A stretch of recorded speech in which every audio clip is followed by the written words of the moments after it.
Why does suffering fall upon good people? This question has haunted humanity perhaps longer than any other, and no story from the Bible addresses this enigma more head-on than the book of Job. Starting from his extraordinary wealth and moving through catastrophic loss, continuing through his companion's flawed counsel, all the way to his legendary encounter with the divine himself, Job's path brings us right to the boundary of human strength and heavenly disclosure. Today, we're going to walk through each and every chapter of this timeless work and uncover why it stands as one of the deepest examinations of pain, belief, and cosmic fairness ever put into words. But first, before we get started, if this is your first time here on this channel, think about hitting that like button and subscribing. Also, drop a comment telling us your location and what time of day you're watching. We're creating a worldwide community right here. So, with no more delay, let's get going, shall we? Imagine a man seated by himself on a pile of ashes at the outskirts of a town. His skin, once unblemished, is now blanketed in agonizing sores covering every inch from head to foot. Using a fragment of broken pottery, he carefully tends to his wounds, searching for even a brief moment of respite from the unrelenting agony. This man is Job, someone who once possessed everything, only to watch it all vanish in the span of a single day. The ash heap itself carries meaning. It's the gathering place for societies rejected, where unwanted refuse gets thrown and left behind. And here we find a man who once moved among royalty, now stripped down to nothing except torment and unanswered questions. Why does affliction strike good people? It's a question from ancient times that continues to trouble us today. When tragedy visits those who appear most undeserving, we face an enigma that rocks the very core of our beliefs. How do we understand a reality where goodness provides no protection from catastrophe? Job's narrative speaks to anyone who has gazed upward and demanded, "Why is this happening to me?" It's an account about devastation, companionship, trust, and what unfolds when a human being has the courage to challenge the divine. It invites us to contemplate the essential character of righteousness and wickedness, of heavenly fairness, and the boundaries of mortal comprehension. The strength of Job's account rests in its rejection of convenient solutions. Right here, in this meeting ground between human anguish and divine enigma, we discover not a straightforward moral teaching, but an invitation into profound contemplation. Job doesn't simply provide solace to those in pain. It pushes us to reconsider everything we assume about why events unfold as they do. As we travel through the ruins of Job's existence, we'll observe a dialogue unlike anything else in ancient writings. A discussion among companions that transforms into courtroom theater and eventually becomes a meeting between the created and the creator that will alter both participants permanently. Job's cry resonates across millennia, addressing our most fundamental anxieties and our loftiest aspirations. The questions he raises are the same ones we ask. The suffering he endures mirrors our own, and maybe his journey through the shadows can light the way for ours. Let's start where every significant story starts. Not with solutions, but with inquiries. Not with absolute certainty, but with curiosity. Let's sit beside Job on that ash heap for a time and hear what understanding might emerge from the words of an upright man who had the audacity to demand answers from God. Our narrative takes place in the region of Uz, located somewhere in the ancient Near East, during an era before monarchs governed Israel.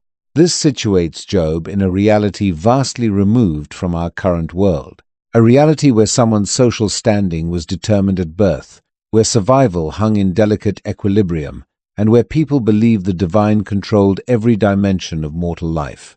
In Job's reality, the prevailing belief followed a straightforward principle.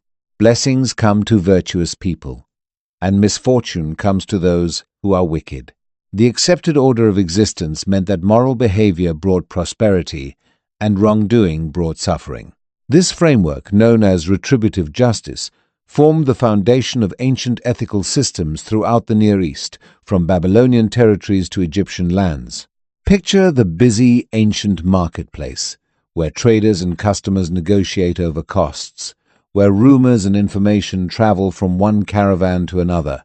In this setting, a person's reputation mattered above everything else. Job was recognized as faultless and morally sound, words carrying the force of supreme commendation. In a culture where honor determined someone's value, Job occupied the highest position. The account of Job fits within a particular category of writing called wisdom literature. Unlike historical chronicles or legal documents, wisdom writings grapple with existence's bigger questions. What's our purpose here? How ought we to conduct our lives? Is it possible to grasp the thoughts of God? These compositions frequently appear as poetry, sayings, or dramatic exchanges. Job's tale stands with other ancient compositions that examine suffering's nature and divine fairness. From Mesopotamian culture came the poem about the righteous sufferer, about a virtuous man tormented by deities. From Egyptian tradition came writings about the contemplation of ending one's life, which pondered whether existence held value when faced with injustice. These voices from antiquity all grappled with an identical puzzle. Why doesn't reality function the way we believe it should? The brilliance of Job's narrative lies in its literary construction. It opens and closes with straightforward storytelling prose, presenting the fundamental facts of what transpired. But the core of the work reveals itself as poetry. Dense, intricate verses that rise with magnificence even while descending into valleys of hopelessness. This blending of approaches suggests we're engaging with something beyond mere historical record. We're stepping into the territory of truth that goes beyond simple facts. Written at some point between the 7th and 4th centuries before the Common Era, the Book of Job appeared during a period when numerous ancient civilizations were questioning established religious concepts. As empires emerged and collapsed, as populations were defeated and displaced, the traditional assumptions about divine blessing appeared increasingly unconvincing. Job's account addresses this faith crisis directly. It takes accepted wisdom regarding suffering and inverts it completely. Rather than providing tidy answers, it draws us into the chaos of uncertainty, objection, and enigma. It proposes that certain truths exist beyond mortal understanding. Nevertheless, we are compelled to pursue them. So, as we enter this world from long ago, let's set aside our contemporary assumptions. Job's narrative isn't merely about remaining patient through hardship, as subsequent traditions have sometimes characterized it. It's about having the bravery to ask difficult questions, the intensity to voice objections, and ultimately the modesty to stand amazed before existence's mysteries that no mortal intellect can entirely comprehend. Every compelling drama requires fascinating characters, and Job's account introduces us to personalities who have captured imagination across centuries. Each one embodies different responses to life's hardest dilemmas. At the story's center stands Job himself, a man whose name itself has become equivalent to patience and perseverance. But this widespread understanding barely touches the surface of his complicated character. Job is a prosperous landowner from the region of Uz, held in high regard by everyone familiar with him. With 7 sons and 3 daughters, enormous herds of animals, and numerous household workers, he represents achievement in his ancient society. Yet possessions don't define who he is. His moral character does. The scripture portrays him as beyond reproach and upright, someone who honored God and turned away from wickedness. He demonstrates compassion toward those in poverty, practices fairness in commercial matters, and remains devoted in his spiritual obligations. Job isn't without flaws, but he pursues complete integrity in his living. His most significant quality, destined to face extreme testing, is his authentic connection with God, one founded not on unthinking compliance, but on sincere trust. Then we have God, depicted not as some removed deity, but as an engaged participant in mortal matters. The God in Job's narrative conducts regular assemblies with heavenly entities, participates in conversation, and even agrees to a challenge regarding human devotion. This isn't some impersonal energy, but a being possessing will, intention, and character. God shows up initially as Job's patron, then apparently as his affliction, and ultimately as his questioner and restorer. The divine figure in this drama resists easy classification, neither entirely reassuring nor entirely frightening, but completely sovereign and fundamentally mysterious. Among the most fascinating figures is the accuser, or, in the Hebrew language, Hasatan. This isn't yet the adversary of subsequent religious tradition, but instead a position or responsibility comparable to a prosecutor in the heavenly tribunal. The name translates to adversary or one who obstructs. He shows up among the sons of God, divine entities who constitute God's advisory council, with a particular assignment, examining the authenticity of human virtue. The accuser doesn't believe anyone worships God without ulterior motives. He suspects that underneath every righteous deed lies personal gain. Does Job honor God without expecting something in return? He inquires, initiating the whole drama with a straightforward question that pierces the center of human motivation and belief. Finally, we encounter Job's companions, Eliphaz hailing from Teman, Bildad from Shuhah, and Zophar from Naamah, subsequently joined by a younger individual named Elihu from the land of Buz. These individuals travel from their residences to bring comfort to their afflicted companion. They start with honorable purposes, remaining quietly beside Job for a full week.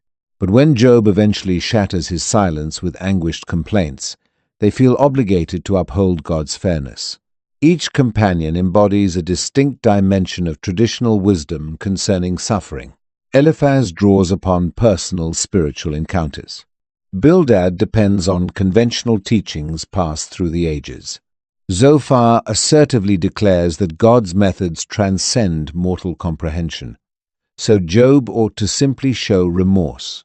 Subsequently, Elihu will present himself as bringing renewed perspective, framing suffering as God's method of instruction and character refinement.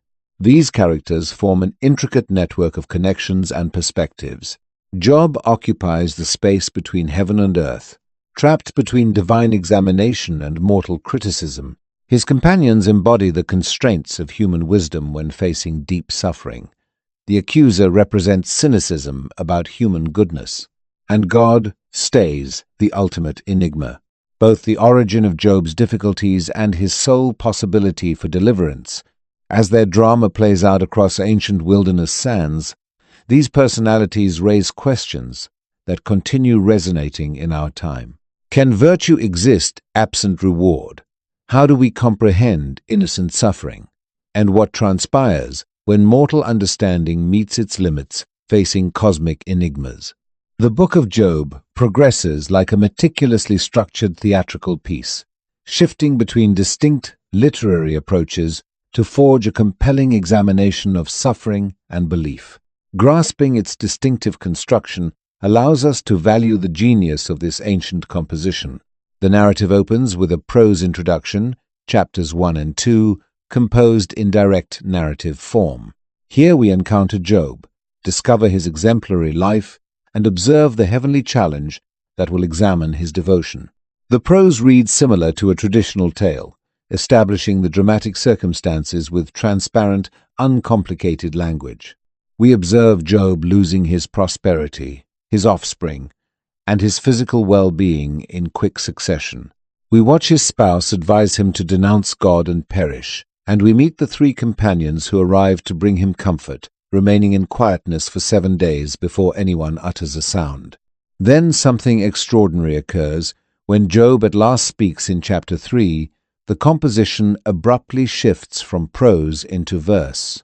From chapter 3 continuing through chapter 42 verse 6, the book transforms into a poetic masterwork filled with metaphor, striking imagery, and intricate reasoning. This transformation indicates that we've transitioned from basic storytelling into the domain of deep philosophical investigation. The verse portion starts with Job's lament, followed by 3 rounds of exchanges between Job and his companions. Each companion delivers a speech, and Job replies, a rhythm that generates a pattern of blame and justification resembling courtroom theater where Job stands accused before both mortal and divine authorities. As the discussion advances, the companions grow progressively antagonistic, while Job becomes increasingly bold in asserting his blamelessness. This conversation framework fulfills a crucial function. It permits various viewpoints on suffering to be articulated, scrutinized, and eventually determined inadequate. The companions embody traditional wisdom regarding divine fairness, while Job speaks from the unfiltered reality of innocent affliction. Neither perspective can completely explain what's transpiring. Near the conclusion of these dialogue rounds, a fourth personality emerges. Elihu, a younger individual who asserts he brings fresh understanding. His extended speeches, chapters 32 through 37, function as a transition between the mortal discussion and what comes next, God's theatrical appearance on the scene. The narrative's peak arrives with God's declarations from the Tempest, chapters 38 through 41. Here, divine poetry achieves its ultimate expression as God overwhelms Job with inquiries about creation and cosmic governance. These declarations don't directly confront Job's suffering, but instead welcome him into a broader view of reality. Instead of clarifying why misfortune befalls virtuous people, God discloses the immensity and intricacy of a universe that surpasses mortal comprehension. Job's concise reply signals the shift back to prose. The conclusion, chapter 42, verses 7 through 17, returns to the plain narrative approach of the opening, forming a frame surrounding the poetic center of the work. Here we observe God criticize Job's companions, acknowledge Job's modest reply, and restore his circumstances. The narrative concludes with Job receiving blessings of new offspring, greater prosperity than previously, and an extended lifespan. This gracefully constructed composition, transitioning from prose to verse and returning to prose, reflects Job's passage from wealth through affliction to restoration. But the straightforward conclusion doesn't eliminate the deep questions posed in the verse middle section. The orderly frame of the introduction and conclusion holds, but doesn't entirely settle the chaotic, intricate wrestling with God that constitutes the work's center. Like a musical composition with contrasting movements, the Book of Job employs literary structure to convey its deeper significance. The friction between storytelling and verse, between basic moral teachings and profound existential inquiries, produces a literary achievement that has both troubled and consoled readers for more than 2,000 years. At its center, the Book of Job investigates timeless inquiries that have disturbed human hearts since ancient eras. These subjects interweave, like threads in woven fabric, forming a detailed picture of humanity's struggle to comprehend a reality where suffering appears arbitrary and fairness remains elusive. The most apparent subject is innocent affliction. Job loses everything despite bearing no responsibility. This contests the widespread assumption that suffering always represents deserved punishment for misconduct. Job's account compels us to face the disturbing reality that misfortune visits virtuous people. Through Job's tortured cries, we recognize the voice of everyone who has experienced suffering and questioned why this is happening to me. His agony addresses cancer patients, displaced people escaping conflict, parents who've buried children, anyone who's encountered tragedy they hadn't earned. Closely connected to suffering is the subject of divine fairness. Job's companions maintain that God invariably rewards the virtuous and punishes the corrupt. This assumption in flawless cosmic justice offers reassurance. It suggests we inhabit a just, structured universe where actions produce foreseeable outcomes. But Job's circumstances demolish this tidy formula. The disconnect between his virtue and his affliction generates the narrative's central friction. Does God act fairly? If yes, how can we account for innocent suffering? The work doesn't provide straightforward solutions, but it does indicate that divine fairness functions on dimensions beyond mortal comprehension.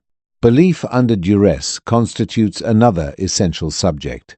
When everything gets stripped from him, Job declines to denounce God and expire as his spouse recommends. Yet his belief isn't unquestioning or inactive. He interrogates, disputes, and demands explanations from God. Job demonstrates that authentic belief can encompass uncertainty, frustration, and objection. His account redefines devotion not as quiet acceptance of whatever occurs, but as intense involvement with God, even during life's bleakest moments. The constraints of mortal wisdom surface as we hear Job and his companions discuss. Each individual speaks with assurance about how reality functions and why events unfold as they do. Each believes they grasp God's methods, yet their clarifications prove insufficient, exposing how minimal humans genuinely comprehend about the cosmos and its architect. The work humbles all mortal attempts to completely explain suffering or to speak with absolute certainty regarding divine intentions. The character of God occupies the center of Job's inquiries. Is God a cosmic accountant who meticulously distributes rewards and punishments, a removed monarch unconcerned with mortal affliction, or something altogether different? The God who eventually speaks from the whirlwind is neither the vengeful deity Job's companions portray, nor the absent God Job occasionally fears. Instead, we face a creator intensely involved with every dimension of the natural realm, from mountain goats giving birth to young ravens receiving nourishment. This God is simultaneously more enigmatic and more closely engaged with creation than mortal theology can grasp. The work also investigates the worth of mortal existence. Job sometimes wishes he'd never existed, questioning whether life justifies the suffering it delivers. His lament compels us to ponder what renders life significant when affliction strips away everything we cherish. Does mortal life possess value only during pleasant and productive times, or does it maintain inherent worth even in suffering's depths? Finally, Job examines the intricate connection between the person and society. When catastrophe arrives, Job becomes separated. His companions who arrive to comfort him wind up amplifying his agony with their verdicts. His account reminds us how suffering can isolate us from others precisely when we most require connection, and how companions can transform into prosecutors when they grasp too firmly to their theological assumptions.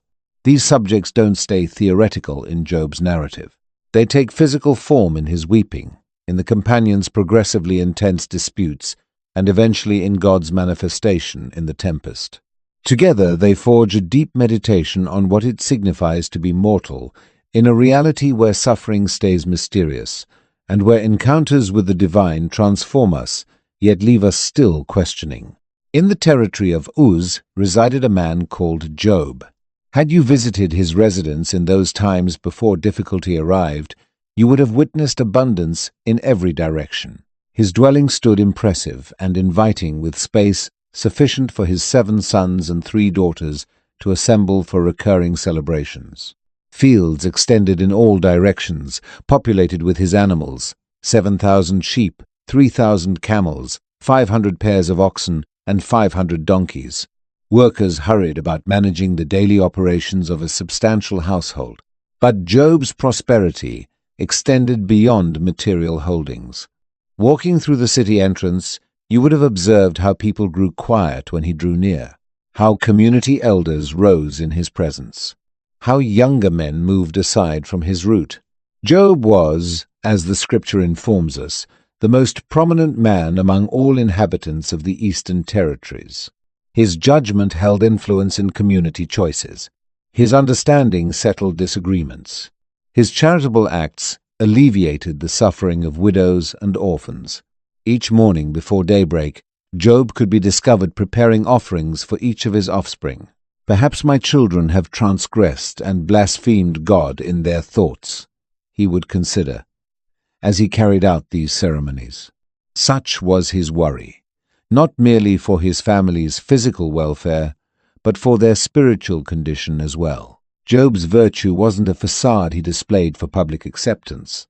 It flowed from his profound respect for God and authentic care for others. Subsequently, in the narrative, when protecting himself, Job would recount how he conducted his life. I saved the impoverished who pleaded for assistance, and the parentless who had nobody to help them.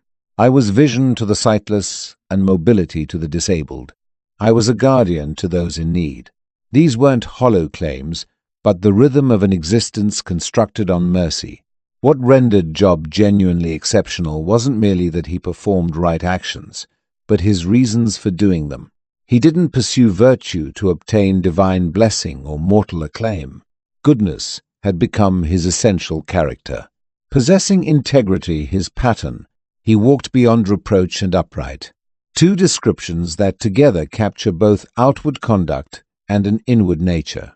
Job wasn't flawless, no mortalis, but he attempted to conduct himself with such consistency that no separation would exist between his public deeds and private considerations.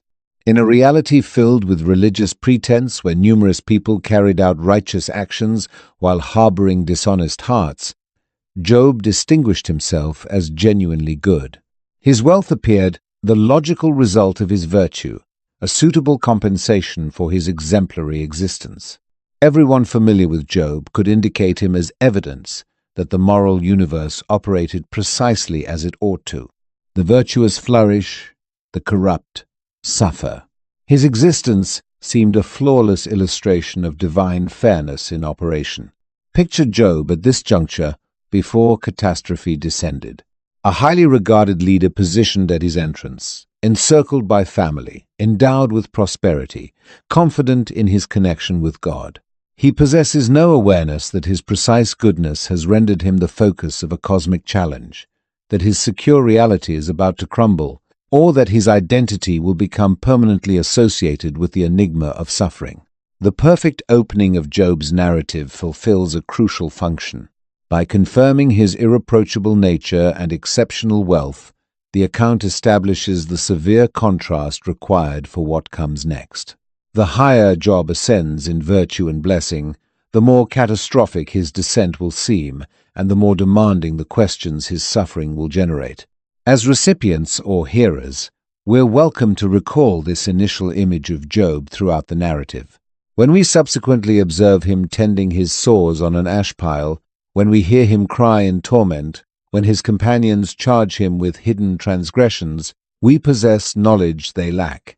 We know the man Job genuinely was before disaster struck, and that awareness renders the mystery of his suffering all the more deep.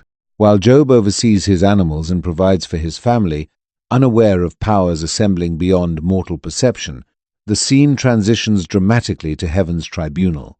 Here, in a dimension beyond earthly comprehension, spiritual entities gather before God's throne. The Scripture identifies them as the sons of God, divine beings who constitute God's heavenly advisory body. Picture this celestial assembly where messengers who have journeyed across the cosmos deliver reports from remote regions of creation. Among these radiant beings shows up a distinct sort of personality, the accuser, Hasatan in Hebrew language. This isn't yet the adversary of subsequent tradition, but instead a position or responsibility in the divine tribunal. The word Satan signifies adversary, or one who blocks, indicating someone who contests and examines. "Where have you come from?" God inquires of the accuser, initiating a dialogue that will alter Job's existence permanently. From wandering throughout the earth, traveling back and forth across it, arrives the answer. A disturbing reminder that this examining figure travels unrestricted through the mortal realm, watching and assessing. Then God performs something unanticipated. He singles out Job, highlighting him as an example of human goodness. "Have you noticed my servant Job? Nobody on earth resembles him. He is beyond reproach and upright, a man who honors God and rejects wickedness." These divine declarations of commendation ought to resolve any uncertainty regarding Job's nature. God himself testifies to Job's remarkable virtue.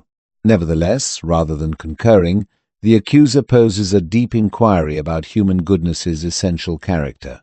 Does Job honor God without expecting anything? With this straightforward query, the accuser proposes that Job's virtue isn't authentic morality whatsoever, but merely personal gain disguised as devotion. Have you not erected a barrier surrounding him and his household and everything belonging to him? You have blessed his endeavors, so that his animals and herds populate the entire territory. But now extend your hand and strike everything he possesses, and he will absolutely denounce you directly. The allegation is crushing in its implications. It proposes that nobody, not even the most apparently virtuous individual, genuinely loves goodness for its intrinsic value. Eliminate the benefits, declares the accuser, and you'll expose the empty center of mortal virtue. Job worships God not from authentic respect, but because doing so has rendered him prosperous and esteemed. His virtue is merely a commercial transaction, devotion traded for divine safeguarding. God acknowledges the challenge. Very well then, everything belonging to him is under your authority, but on the man himself, don't lay a finger. With these declarations, Job's destiny is determined, though he knows nothing of this heavenly dialogue. The protective barrier is withdrawn, not because Job has transgressed, but because his virtue has rendered him the test subject for all humanity. This scene in heaven generates deep inquiries about divine governance. Does God risk mortal lives? Does he require proving anything to spiritual entities? Why would an all-comprehending God need to examine Job's devotion? The scripture doesn't completely resolve these inquiries, preserving the enigma of divine intentions. What this heavenly assembly does disclose is that reality holds dimensions beyond mortal awareness. Job will shortly encounter catastrophic losses, but neither he nor his companions will know about this dialogue that clarifies why. They will attempt to comprehend his suffering employing the restricted theological structures accessible to them, ignorant that Job's personal tragedy fulfills a larger intention in a cosmic theater. The challenge established in heaven generates dramatic suspense for the audience. We possess knowledge, Job doesn't, that his reaction to suffering will resolve the accuser's challenge regarding whether mortals can love God and goodness for their inherent value separate from any compensation. As we observe Job's reality disintegrate surrounding him, we're pulled into the examination ourselves, contemplating what would survive of our own belief if everything else was removed. The day started like every other for Job. Maybe he was examining records with his workers or formulating arrangements for the seasonal wool harvest when the initial messenger showed up, gasping and carrying information that would destroy his reality permanently. The oxen were ploughing and the donkeys were feeding close by. The worker panted. When the Sabaeans launched an attack and captured them, they murdered the workers with swords. And I'm the sole one who has survived to inform you. Before Job could process this strike, the disappearance of livelihood and innocent existences, a second messenger hurried in. His garments were scorched, his face darkened with ash. The fire of God descended from the sky and consumed the sheep and the workers. And I'm the sole one who has survived to inform you. The sheep, 7,000 of them, vanished in a moment. Additional workers deceased. On this occasion the catastrophe appeared to arrive not from mortal raiders, but from God himself. Fire from the sky indicated divine verdict, though Job knew of no transgression that would justify such retribution. While this messenger was still delivering his report, a third showed up. The Chaldeans organized 3 raiding groups and descended on your camels and seized them. They murdered the workers with swords, and I'm the sole one who has survived to inform you. 3,000 camels embodying prosperity, conveyance, and commercial capacity stolen by adversaries. Additional workers murdered. Job's immense fortune was vanishing before his perception. Catastrophe arriving from all compass points simultaneously.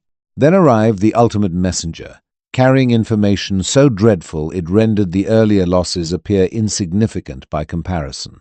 Your sons and daughters were celebrating and consuming wine at the eldest brother's residence when abruptly a powerful wind arrived from the wilderness and struck the 4 walls of the dwelling. It fell upon them and they are deceased, and I am the sole one who has survived to inform you.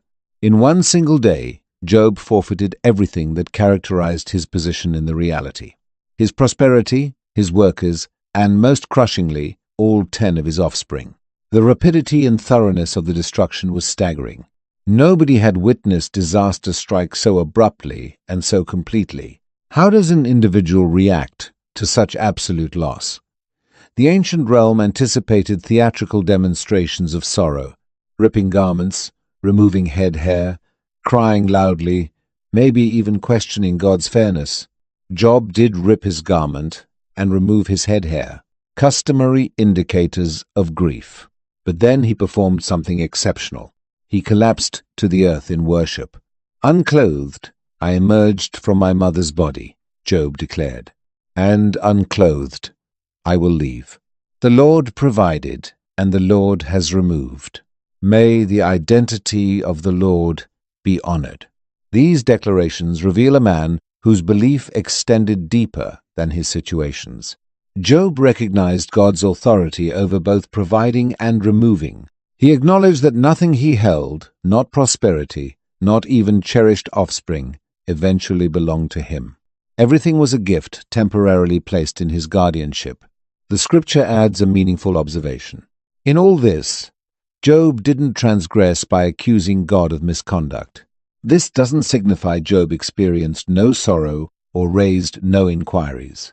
It signifies that even in the valleys of incomprehensible loss, he declined to charge God with unfairness. Job's initial reaction passes the first examination posed in the heavenly tribunal. The accuser had forecast that the disappearance of blessings would expose Job's belief as merely transactional, remove the advantages, and he would denounce God directly. Instead, Job exhibited that his respect for God went beyond what God provided him. Nevertheless, this was only the start of Job's ordeal. Having forfeited his holdings and his offspring, his own body stayed unaffected. The examination of belief would shortly grow even more severe, driving Job beyond what any mortal should have to endure.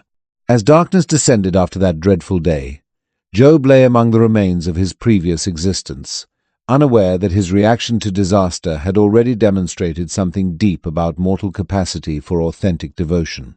In his sorrow, he couldn't know that his declarations of acceptance, "The Lord provided and the Lord has removed," would resonate through history, bringing solace to innumerable sufferers in the ages to follow.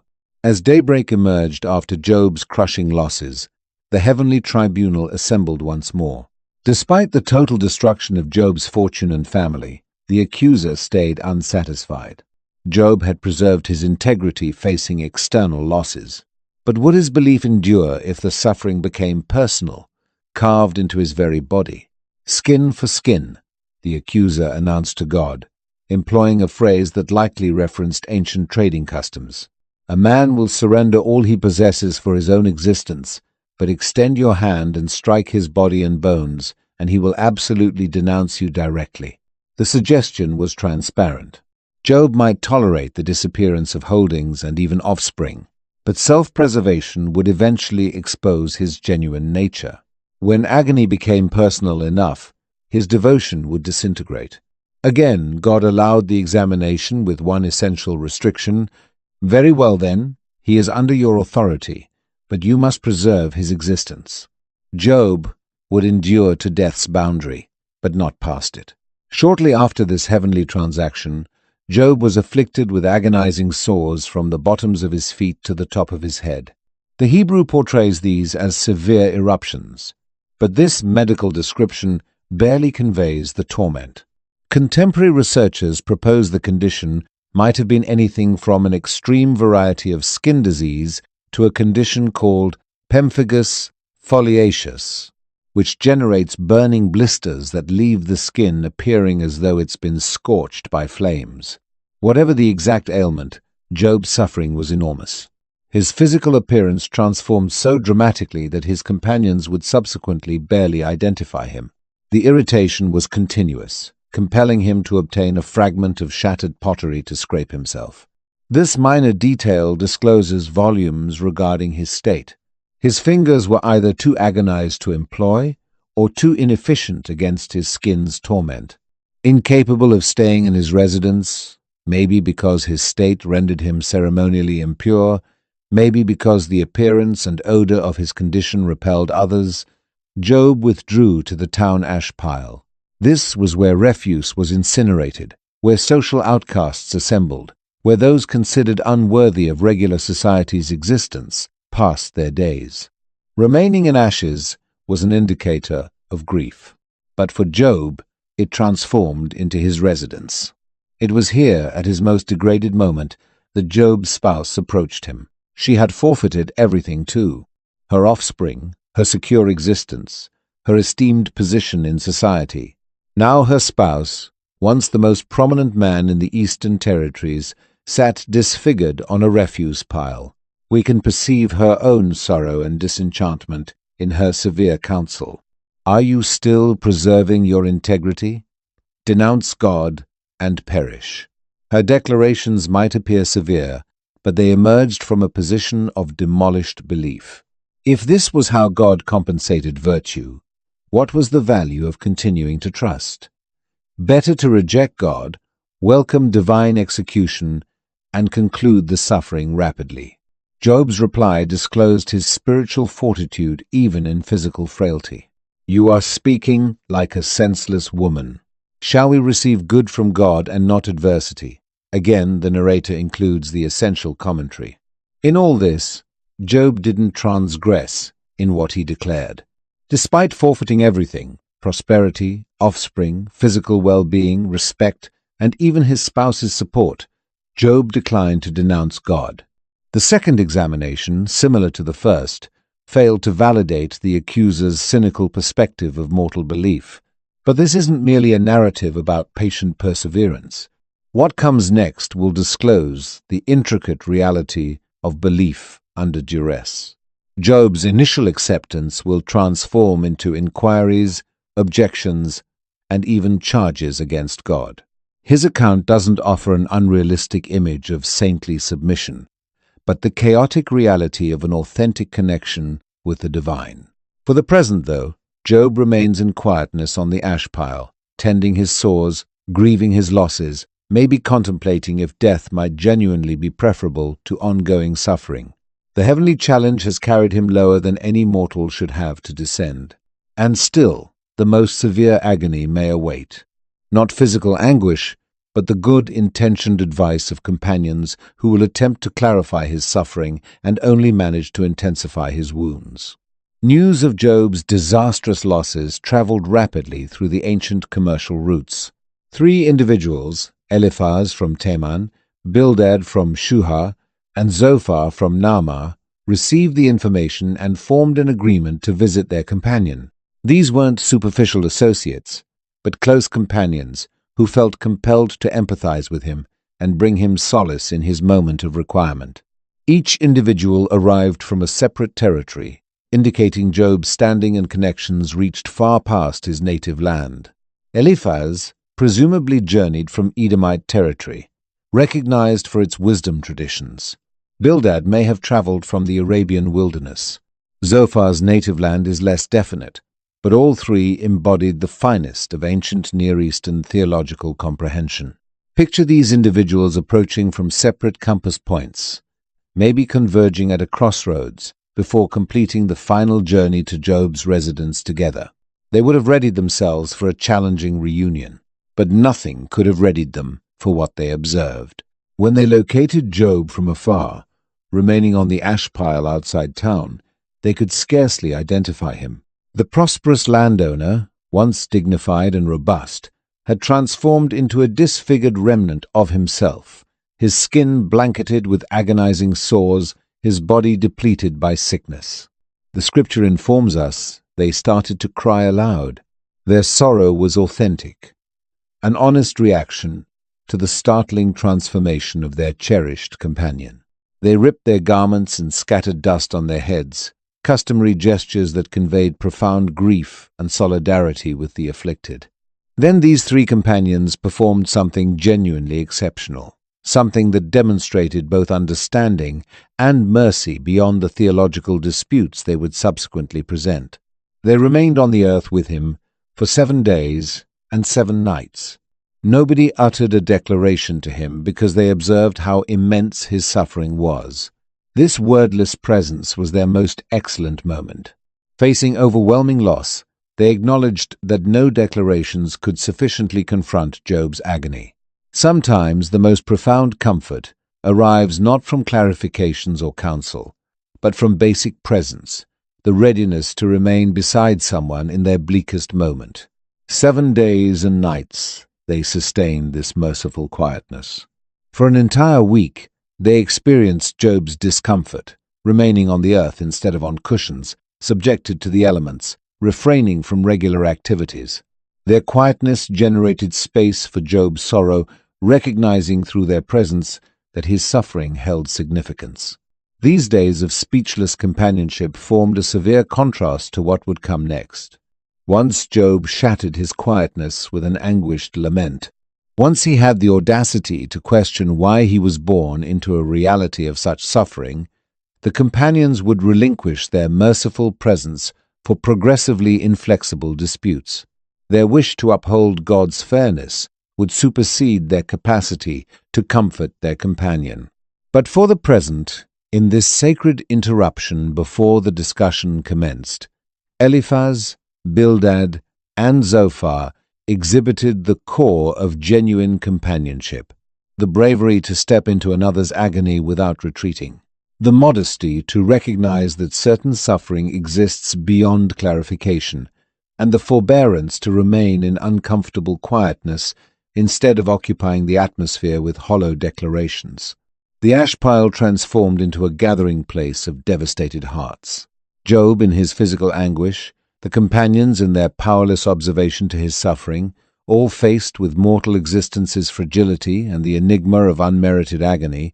As the sun descended on the 7th day, none of them realized that their wordless watch would shortly erupt into one of history's most deep theological discussions. Job was approaching the boundary of wordless perseverance.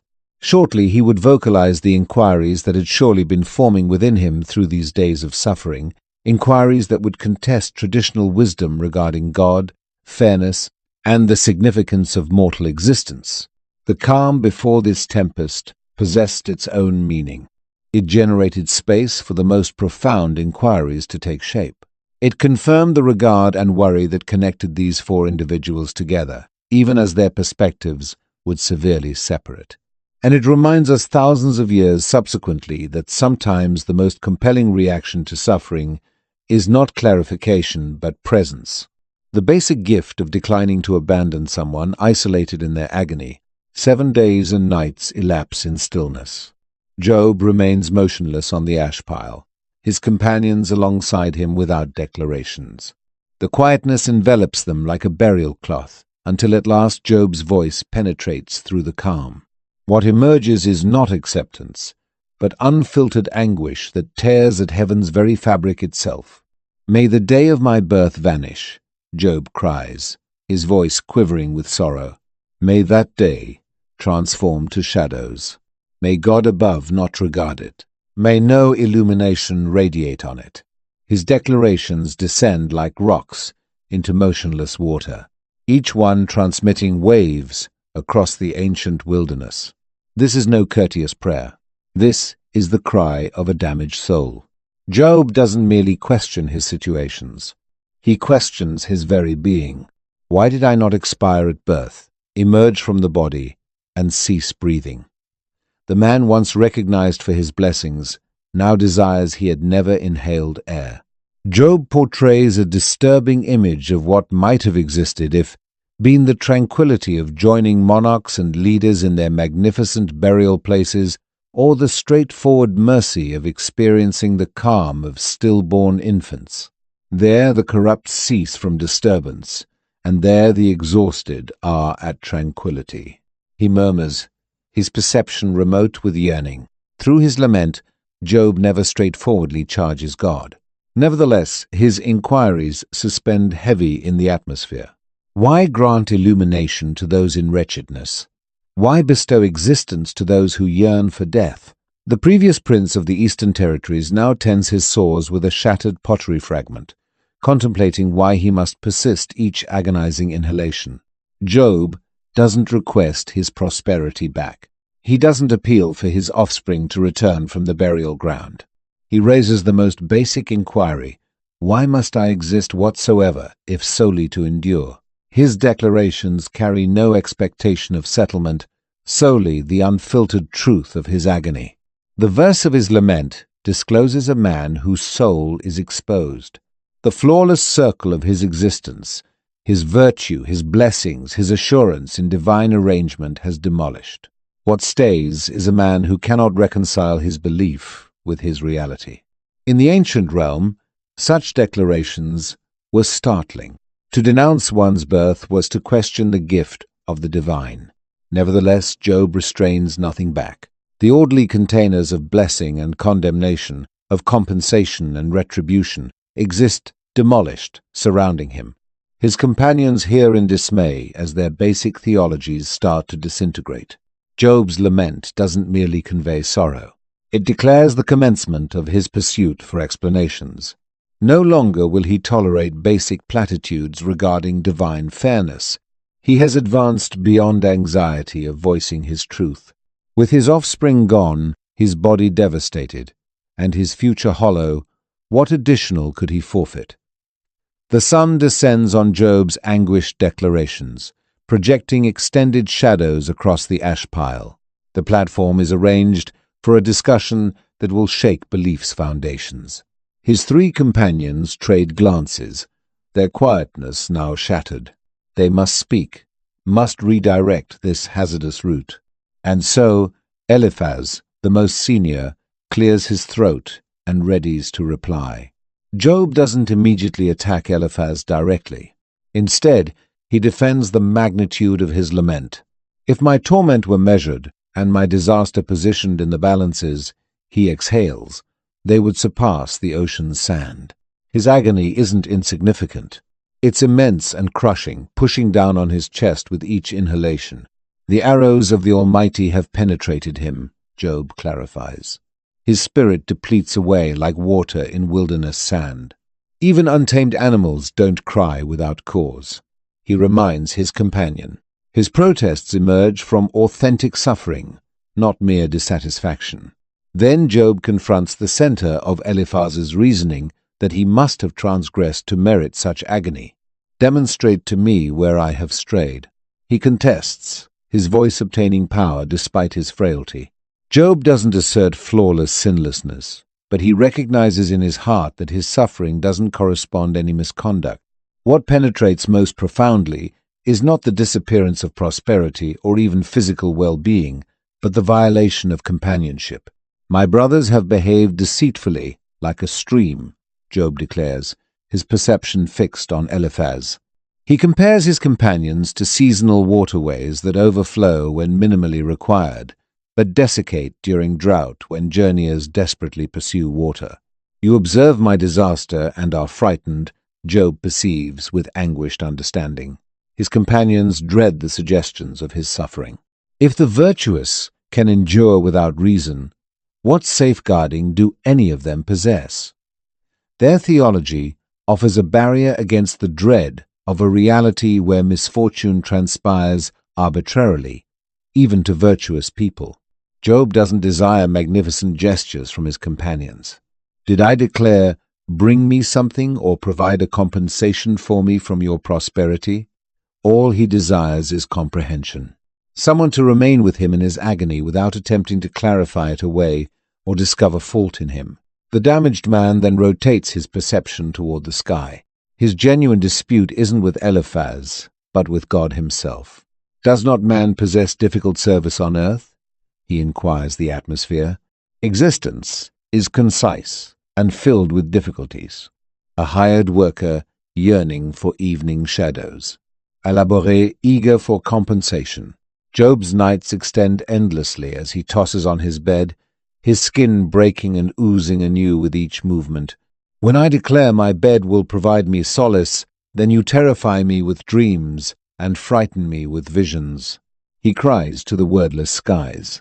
In maybe his most candid moment, Job acknowledges he would prefer to perish than persist this suffering. I despise my existence, he admits. I would not reside permanently. Nevertheless, even in this dark location, a spark of respect stays. Job declines to reject his integrity merely to render his companions comfortable. As his reaction concludes, Job rotates his perception straightforwardly to God. Why have you rendered me your target? The inquiry suspends in the atmosphere unanswered. Neither Eliphaz's platitudes nor heaven's quietness can extinguish Job's demand for comprehension. Bildad the Shuhite can no longer restrain himself. Where Eliphaz spoke with the gentle understanding of maturity, Bildad speaks with the severe assurance of tradition. How long will you declare these things? He demands, his voice severe with irritation. The declarations of your mouth are a powerful wind. For Bildad, the matter is straightforward. God does not distort fairness. This is the foundation truth upon which all else stands. If Job's offspring transgressed against God, then their retribution was merited. The declaration arrives like a blow across Job's grief-stricken countenance. If you were pure and upright, Bildad proceeds, his logic marching forward without mercy, surely God would awaken for you. The suggestion penetrates profoundly. Job's persistent suffering functions as evidence of guilt. If he would solely show remorse, God would restore his rightful position. Bildad anchors his reasoning in history. Please inquire of earlier generations, he urges, and ponder the things investigated by their ancestors. Understanding doesn't emerge from one man's encounter, but from the accumulated knowledge of forebears. And what do they declare? The corrupt vanish, while the beyond reproach flourish. He portrays striking images to demonstrate his position. The godless man is like marsh reeds without water, withering more rapidly than other vegetation. His assurance is as delicate as a spider's web, readily torn separated when relied upon. Such people prosper concisely in the sunlight, but are shortly forgotten, their position occupied by others. Unlike Eliphaz, who enveloped his criticism in visions and possibilities, Bildad speaks with absolute assurance. The formula is flawless in his intellect. Virtue equals blessing. Suffering equals retribution. No exceptions occur in his structured universe. Nevertheless, even in his severity, Bildad presents expectation. God will not reject a beyond reproach individual, he assures Job. The route forward is transparent. Acknowledge, show remorse, and observe as God fills Job's mouth with laughter and his lips with shouts of happiness. His adversaries will be enveloped in shame, while Job's dwelling will stand restored. Bildad assumes he presents kindness through candor. In his intellect, false solace would solely delay Job's remorse and restoration. Superior the severe truth that leads to recovery than gentle falsehoods that extend suffering. What Bildad cannot perceive is how his inflexible theology blinds him to the man positioned before him. Job's integrity transforms into collateral damage in Bildad's protection of divine fairness.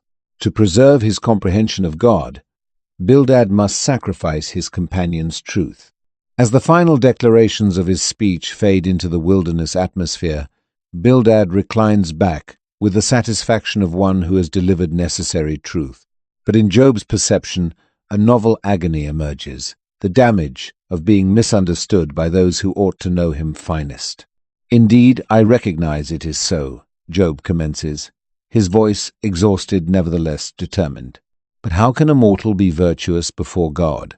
With these declarations, Job redirects the discussion to deeper waters. He doesn't reject God's fairness. He questions whether any mortal can stand beyond reproach before divine flawlessness. If God selected to dispute with him, Job clarifies, he couldn't respond one allegation in 1,000. The Creator's understanding and power are beyond measurement. God transports mountains without caution, trembles the earth from its location, commands the sun, and conceals the stars. Who can contest such might? Though I were virtuous, my own mouth would accuse me, Job acknowledges. Even if flawless, he would lack the language to protect himself before the Almighty. The separation between creator and created is too immense for mortal fairness to bridge.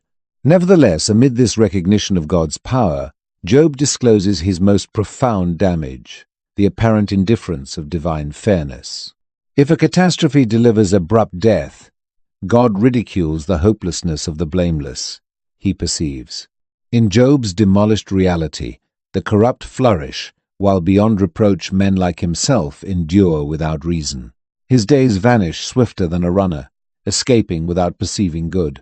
Like vessels of reed, like eagles descending down, his existence hurries toward its conclusion without experiencing happiness again. And should he attempt to push aside his anguish, to wear a mask of courage, he understands that his torment will still be recognized.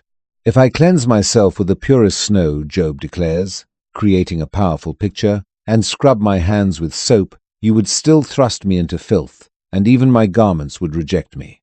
No measure of self-cleansing could ever close the distance, separating humanity from divinity.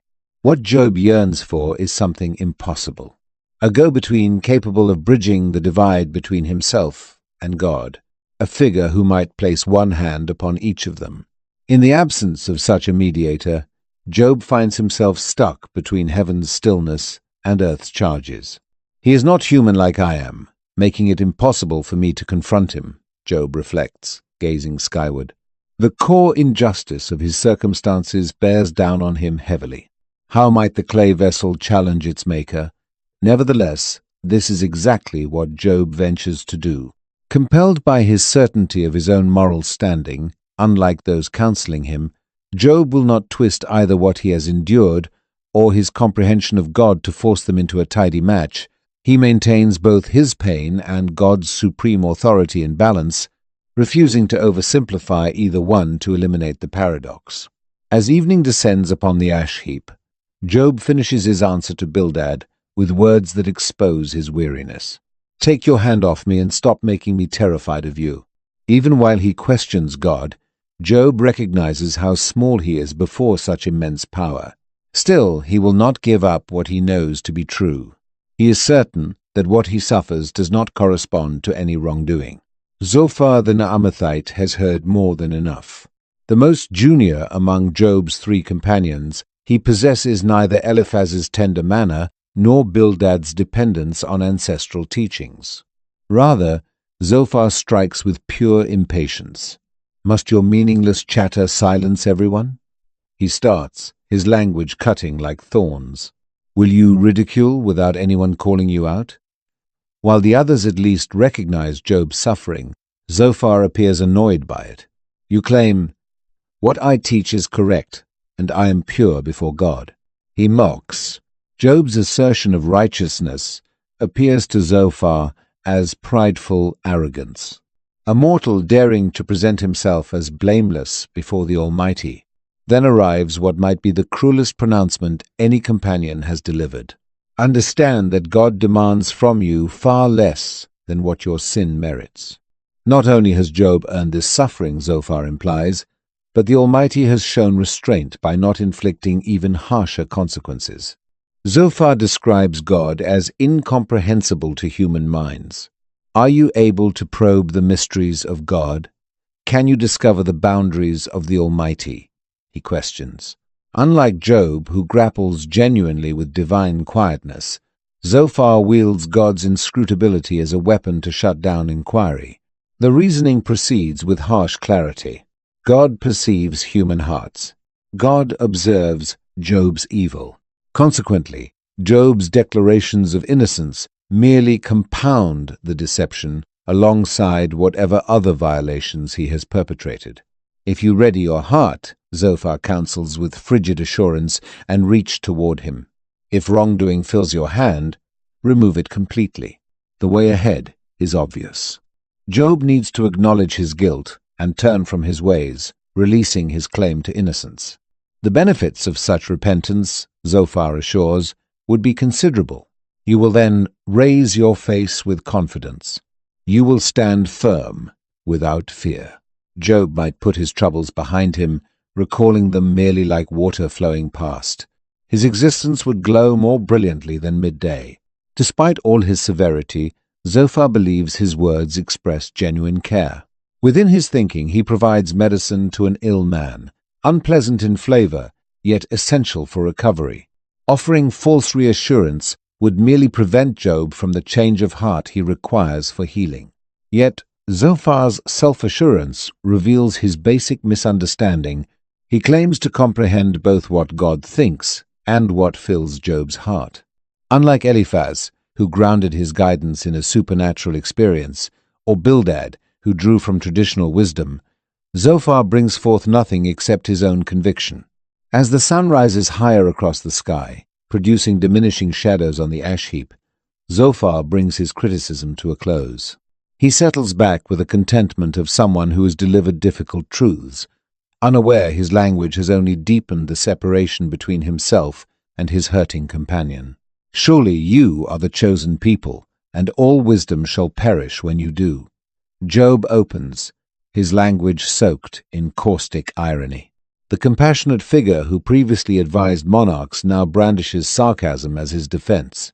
Yet I possess insight just as you do. I am in no way beneath you. The mockery stings more profoundly because of Job's former standing. Respected, discerning, a foundation of the community, I have turned into a source of ridicule for those close to me, he grieves, even though I cried out to God, and he responded. The previously upright individual now functions as an object lesson for the community, a demonstration of how rapidly circumstances can reverse. Job identifies the harsh contradiction in what he faces. Those living comfortably look down upon disaster. Individuals who have never encountered catastrophe readily judge those struck by misfortune. The shelters of thieves remain undisturbed, he notes, observing how evil often flourishes while goodness encounters hardship. Job then redirects his attention from those counseling him toward the world of nature surrounding them. Inquire of the animals and they will instruct you, he states, gesturing toward the distant hills past the ash heap. The creatures of the sky, the inhabitants of the ocean, every one of them recognizes that the hand of the Lord accomplished this. Each living being exists by God's will. Within his grasp rests the soul of every creature and the spirit of all humanity. Job affirms that God's authority is complete. Should he demolish, no one rebuilds. Should he imprison someone, no one releases them. Through these statements, Job uncovers the flaw in what his companions think. They present themselves as protecting God's fairness. But Job's understanding of divine power exceeds their own. The God Job serves is not limited by human concepts of what is right. He moves according to wisdom that surpasses human grasp. He builds up nations and brings them down. Job goes on, his voice gaining power. He removes wisdom from leaders and causes them to stray in empty wastelands. God's rule encompasses all existence, including human events. Job moves from describing to direct confrontation. Look, I have witnessed all this with my own sight. I have listened and grasped it. He does not require his companion's shallow understanding. He recognizes God's might personally, both as the origin of his previous prosperity and his present trials. Then arrives the crushing accusation. Regarding yourselves, you cover over truth with falsehoods. You are healers of no value whatsoever. Job dismisses their hollow reassurance, their simple responses that ignore the intricacy of pain. Are you going to lie on God's behalf and present deception for him? He challenges. In an astonishing reversal, Job claims to stand as God's protector against his companion's inadequate theology. God will certainly correct you if you demonstrate favoritism, he cautions them. The Almighty requires no human advocates, especially not those who distort reality to match their comprehension. As shadows stretch longer across the ash heap, Job ends with a daring statement of purpose. Even if he destroys me, I will place my confidence in him, but I will still present my case directly to him. While he preserves his faith in God, Job will not abandon his entitlement to question, to pursue comprehension of his pain. The sun lowers toward the edge of the world, throwing extended shadows over the ash heap. Job's focus shifts inward as he contemplates not simply his individual suffering, but the wider pattern of human existence. Humanity born of woman lives briefly and encounters hardship. He starts his voice gentle but audible in the twilight atmosphere. The shortness of life haunts his statements. A person emerges like a blossom and fades. They escape like a shadow without permanence. Across the sweep of time, human existence flashes past in moments delicate and temporary against the canvas of forever. Job finds it remarkable that God observes these brief lives so intently. You have established boundaries they cannot cross, he recognizes. Every individual's days are counted, limits imposed that none may exceed. The concern for beings who appear and vanish in the smallest fraction of cosmic duration, the suffering man then presents a powerful comparison between people and trees. A tree holds hope. Should it be felled, it sprouts once more, and fresh growth continues emerging. Even after being cut down, a tree might send new shoots from old roots. Even when its roots age within the ground, and its stump perishes in the earth, still at the touch of moisture it buds. Yet humans receive no such restoration. A person dies and falls. A person takes final breath. And where does he go? After life leaves, the flesh becomes dust with no prospect of natural revival. Just as water disappears from the ocean and a river turns parched and empty, so individuals lie down without rising once more. This reflection is not simply abstract thinking. It establishes the heart of Job's grievance. If human existence is so limited and saturated with difficulty, why does God examine it so thoroughly? You watch me and evaluate me constantly, he breathes, questioning why the Almighty would direct divine focus on scrutinizing such temporary creatures. Job then envisions death as a form of sanctuary. If only you would shelter me in death, concealing me until your fury passes. Maybe following death, God would recall him with kindness. Should a person die, will they live once more? Job wonders, his inquiry suspended in the quiet desert atmosphere. In spite of everything, a spark of hope persists. Throughout my difficult service, I will remain until my transformation arrives, Job vows. Even within the lowest depths of hopelessness, he pictures a future call from God he would gladly respond to. But the current situation intrudes again. Yet presently, you count my footsteps, searching for my wrongdoing. Job feels caught beneath divine observation, his every action examined for mistakes. My violations are preserved in a container, he mourns, employing the picture of proof kept for sentencing. As darkness blankets the territory of Uz, Job brings his reflection to a close with pictures of wearing away and deterioration. Water erodes stones. Torrents sweep away earth. In the same way, God breaks down human expectation through constant force. You overcome him permanently, and he departs. You alter his appearance and dismiss him. The closing image presents isolation. In death, an individual knows nothing about their descendants' successes or disappointments. Their sole awareness involves their personal anguish and sorrow. As blackness covers the ash heap, Job grows quiet, his contemplation on mortality suspended weighty in the nighttime atmosphere. Dawn arrives over the ash heap, delivering fresh illumination, yet no comfort. The three companions have heard Job's arguments and judged them insufficient. Now they commence a second cycle of addresses, their manner more severe, their charges more explicit. Eliphaz addresses them initially, his earlier tenderness replaced by frank criticism. Must a discerning person respond with hollow understanding? He questions, dismissing Job's arguments as vacant language. You undermine reverence for God and obstruct devotion before God. The senior companion now openly charges Job with particular wrongdoings. You have demanded pledges from relatives without cause and removed garments from those with nothing. These accusations arise not from proof, but from logical necessity. Within Eliphaz's framework, Job's pain demonstrates his wrongdoing. Is your evil not substantial? Eliphaz insists. Do your transgressions have no limit?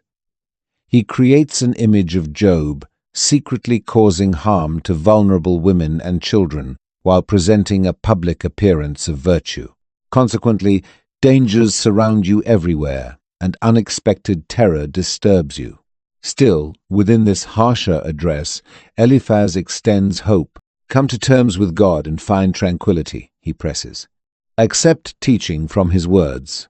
Acknowledging guilt would create the pathway toward healing. Precious metal like dirt, silver accumulated in heaps, Job might once more raise his face toward God and receive response. When Bildad assumes his opportunity, his address is more concise, his tolerance visibly diminishing. How much longer will you search for language? He exhales, exhausted by Job's arguments. For Bildad, the situation stays straightforward. Evil people endure pain. Job endures pain. Consequently, Job represents wickedness. He creates vivid images of destiny awaiting wrongdoers. The illumination of the evil is extinguished. He states the fire of his flame produces no light. Devices await such individuals at each turn. Snares, nets, and holes. Disaster hungers for him. Bildad cautions, his gaze locked on Job's destroyed body. The concluding image proves devastating. Coming generations will react with horror at the evil person's end, equally as current witnesses recoil at it. These are certainly the homes of the unrighteous, Bildad finishes. This represents the location of those unfamiliar with God. Zophar's second address burns with restlessness. My reflections compel me to respond, he opens, incapable of restraining himself. I perceive criticism that offends me. Job's ongoing assertion of his blamelessness strikes Zophar as a personal insult. Similar to his colleagues, Zophar views the destiny of evil people as proof against Job. The elevation of wicked individuals is temporary, he maintains. The happiness of godless people endures merely briefly. Although wickedness might appear pleasant initially, it becomes toxin internally. The wealth evil people consume, they need to expel once more. He will not observe the streams, the cascading currents of sweetness and richness, Zophar states, portraying how every pleasure transforms bitter for those opposing God. Their dwellings turn abandoned, their valuables claimed by strangers. As evening arrives on the second day of discussion, a transformation has taken place. What started as solace has turned into confrontation. The companions no longer attempt to clarify Job's pain. They employ it as proof opposing him. Their theology stays unchanged, yet their companionship breaks under its burden. The moon ascends over the territory of Uz, projecting silver illumination across the ash heap where Job remains. His companions' charges have intensified, their comfort transformed to judgment. Now Job summons his power for a structured argument of his moral standing. Pay close attention to my statements, he starts, his voice firm in spite of his anguish. Allow this to serve as the solace you provide me. Job no longer anticipates true comprehension from his companions, yet he insists on a just audience. Tolerate me, and I will talk. Following my words, continue your ridicule. Job explains that his grievance is not aimed chiefly at his companions. Does my protest concern other people? He questions rhetorically. His disagreement involves God directly. Why divine fairness appears missing in his situation? Why would I not grow frustrated? He confronts, indicating the terrible nature of his circumstances. Then arrives the assertive statement that will characterize Job's position throughout the continuing discussion. Until death arrives, I will not release my moral standing. I maintain my virtue and will not relinquish it.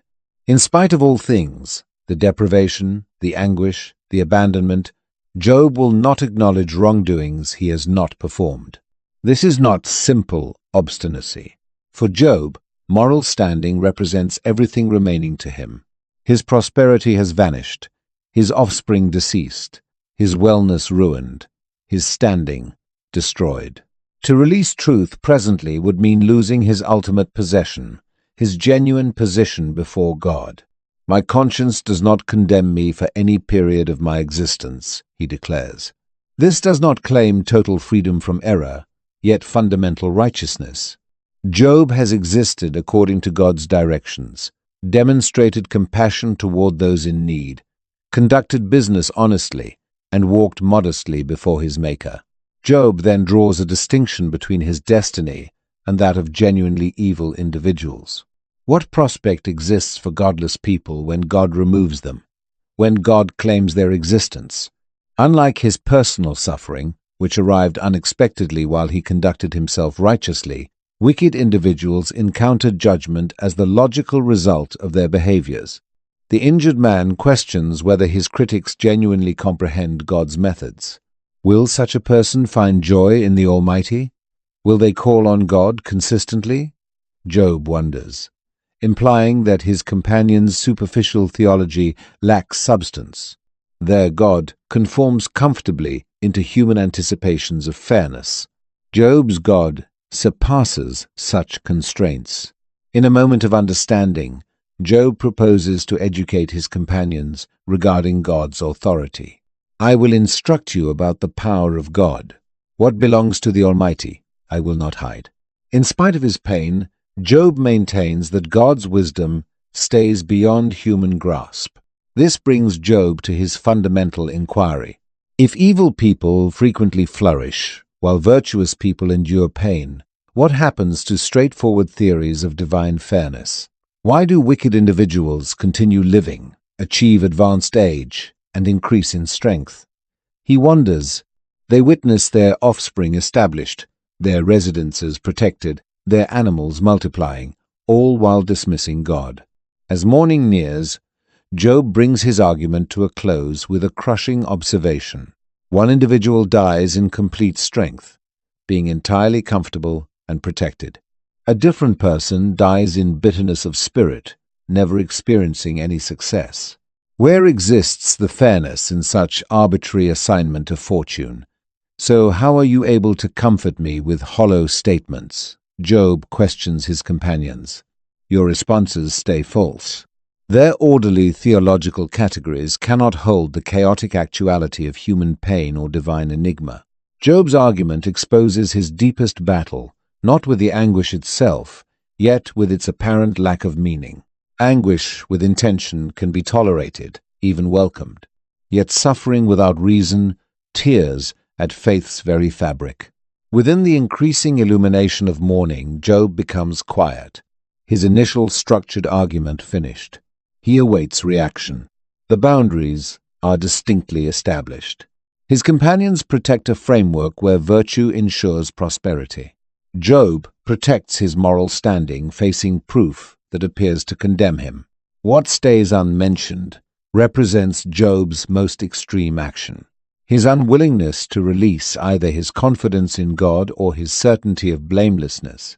Where others might dismiss God facing such pain or incorrectly acknowledge wrongdoings to clarify it, Job maintains both realities in anguished balance. The sun rises higher, producing diminishing shadows across the ash heap. A different day of discussion commences. Yet something has transformed in the atmosphere, a recognition that human understanding has encountered its boundaries facing divine enigma. The exchanges between Job and his companions intensified in severity. What started as solace transformed into blame. Their language no longer attempted to restore, yet to charge. The companions, previously prompt to remain with Job in quietness, now hurled language like projectiles. Eliphaz addressed initially in this concluding cycle, no longer tender in his method. Is your wrongdoing not substantial? There exists no conclusion to your violations. His language penetrated more profoundly than previously. He enumerated imagined offenses, ignoring the starving, abusing vulnerable women, dismissing those with empty hands. These represented not minor accusations, yet destructive attacks on Job's nature. The previously prosperous individual, still blanketed in agonizing sores, heard as his companion described him as a villain. How unusual that the individual who previously gave abundantly now faced charges of selfishness. How painful that the person recognized for fairness now received labels of injustice. Job's response emerged from a spirit exhausted by anguish and separation. Even now, what I express is harsh. His power weighs heavily in spite of my sounds of pain. Still within this anguish, a flame of expectation remained alive. I understand that someone who will redeem me exists, and ultimately he will appear upon the ground. This glimpse of confidence shone temporarily within the obscurity of Job's hopelessness. Bildad's concluding address arrived next, unusually concise compared to previous discussions. Maybe he perceived the collapse of their reasoning or had exhausted fresh methods to blame Job. He discussed God's authority and greatness, yet contributed little to the discussion. Job's reaction displayed his increasing annoyance. How you have assisted someone without strength. How you have rescued the powerless arm. His language overflowed with irony. These companions who arrived to provide comfort had merely increased his load. The third companion, Zophar, remained silent. The sequence fractured where we anticipate his concluding address. We discover absence. Maybe he grasped the pointlessness of additional language, or possibly, observing Job's persistent confidence in spite of such pain, he possessed no remaining reasoning to present. The atmosphere suspended weighty with unvoiced reflections and unsuccessful comfort. The straightforward responses these companions delivered, that virtuous individuals flourish and evil individuals endure pain, rested, broken on the surface. Job had demonstrated their orderly theology could not clarify his chaotic actuality, and therefore the third sequence of discussions concluded not with answer, yet with more profound inquiries. The companions who arrived to clarify Job's anguish succeeded merely in increasing it. Their language intended to protect God somehow overlooked his essence completely. Job remained isolated presently, deserted by companions, still unwilling to desert his conviction in his personal blamelessness. He summoned his power for one final powerful argument. This represented not simply a reaction to his companions, yet a public declaration of his moral standing. As the living God exists, who has removed my entitlement, Job started, I will not utter lies, nor will my words express falsehood. Although God appeared remote, Job promised by his very existence to communicate only reality. Even within his most obscure moment, he declined to pursue escape through deception. He gazed back at his previous existence with suffering spirit. If only I existed as in the periods of the past when God observed me. Job recalled when God's companionship felt near, when his journey appeared favored, when his offspring assembled around his surface. Those pleasant recollections presently made his current anguish even more intense. Job portrayed his previous position in community. He saved those without resources, assisted parentless children, directed the sightless, transported the unable to walk. When he communicated, individuals paid attention. They anticipated his statements like seasonal precipitation. His guidance delivered expectation to disturbed spirits. I clothed myself in virtue, and it covered me, he stated. My fairness resembled a garment and a head covering. Job had existed as an individual of moral standing, not simply in public observation, yet in the private locations where only God could observe. He had established an agreement with his sight not to gaze with desire at young females. He had treated his laborers justly, acted generously with those requiring assistance. With increasing confidence, Job presented a structured challenge. Allow the Almighty to respond to me. He desired to bring his situation openly to God. Certain in his blamelessness, Job stated that if he had seized territory, abused workers, disregarded those in poverty, placed confidence in prosperity, or paid homage to celestial bodies, then allow him to encounter consequences. If my territory has protested against me, he stated, allow weeds to develop rather than grain. Job possessed such certainty of his moral standing that he welcomed calling condemnation upon himself if he had committed wrong. This represented no insignificant statement in a culture where such promises were accepted with mortal gravity. Job concluded with a formal statement. This is my signature. Allow the Almighty to respond to me. Similar to affixing a formal paper, Job attached his identity to his argument. He possessed nothing to conceal, nothing to dread from divine scrutiny. His statements, suspended in the atmosphere like a confrontation to the heavens themselves. The individual on the ash heap had communicated. The responsibility now rested with God. Would there exist a response from past the atmosphere? Would God interrupt his quietness to react to this confident assertion of blamelessness? The companions remained astonished. Job anticipated. The cosmos maintained its respiration when the particles settled from Job's forceful argument. An unforeseen voice interrupted the quietness. Young Elihu, who had been observing silently throughout, could restrain himself no further. His frustration ignited at Job for defending himself instead of God, and at the three companions for not responding to Job adequately. "I possess few years, and you possess age," Elihu started, clarifying why he had maintained quietness until presently. He had shown respect to age and knowledge, anticipating understanding would emerge from aging hair. Yet, having heard the discussion proceed, he felt profoundly let down. It is not the elderly who possess discernment, nor the aged who grasp what is correct, he stated confidently. Elihu asserted the Spirit of God had provided him perception that both Job and his companions had overlooked. His youthful sight observed what their older sight could not. Unlike the three companions who simply charged Job of hidden wrongdoings, Elihu presented a different perspective of pain. Maybe anguish was not consistently consequence.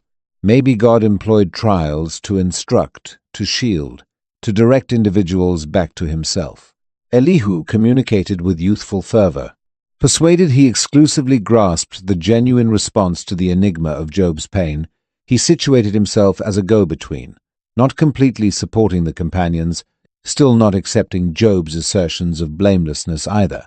It is impossible for God to commit evil, Elihu maintained. God does not behave unfairly or demonstrate favoritism. He addresses prosperous and impoverished equally. His sight observes every action we perform. No obscurity exists where wrongdoers can conceal from him. The young individual's language flowed forth like a torrent. Where the other participants had alternated in structured discussion, Elihu appeared incapable of halting once he started. 4 extended addresses emerged from his words without pause for reaction. He asserted to communicate on God's part. Still, something significant distinguished him from the companions. Elihu implied that pain might fulfill a function past consequence. It might represent God's instrument to capture our focus when we stray from the correct direction. God rescues the suffering through their suffering, he stated, and reveals to their understanding through hardship. Within this perspective, Job's anguish might represent a learning space, not a judgment chamber. God might be instructing, not penalizing. As Elihu completed his passionate address, obscure formations assembled on the edge of sight. The atmosphere intensified with expectation. Something approached, something that would permanently alter how Job grasped his pain. Elihu's youthful enthusiasm overflowed into his initial significant address. "I overflow with language," he acknowledged. "The spirit inside me forces me." Similar to fresh wine within aged containers, the force of his reflections risked bursting outward. He had to communicate. Unlike the senior companions, Elihu committed to address Job as an equal. "Look, I stand toward God as you stand." I, similarly, was shaped from earthen material. This modest approach established a different atmosphere. Elihu viewed himself not as Job's evaluator, yet as a companion human formed by the identical divine power.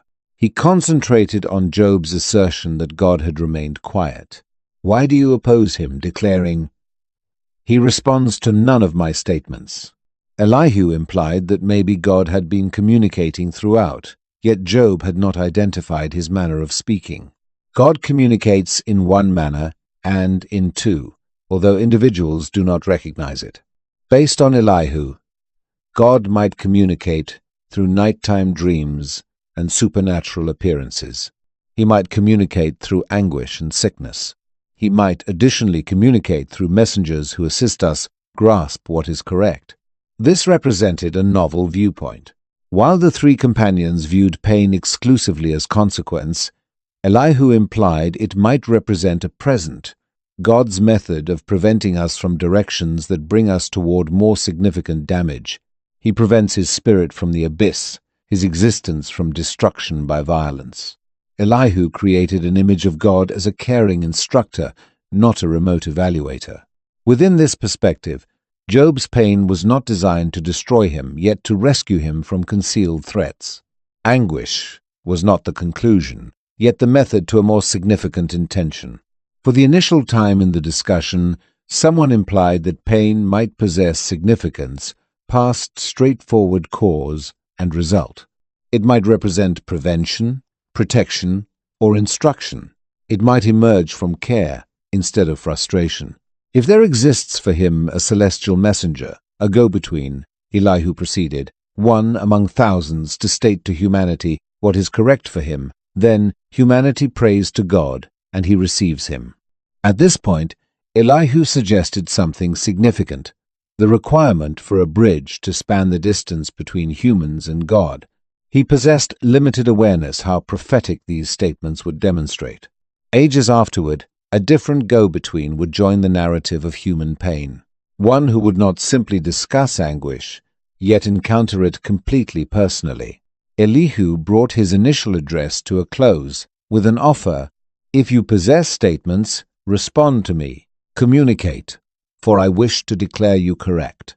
If not, pay attention to me. Remain quiet, and I will instruct you in understanding. Yet before Job could react, Elihu initiated a second address.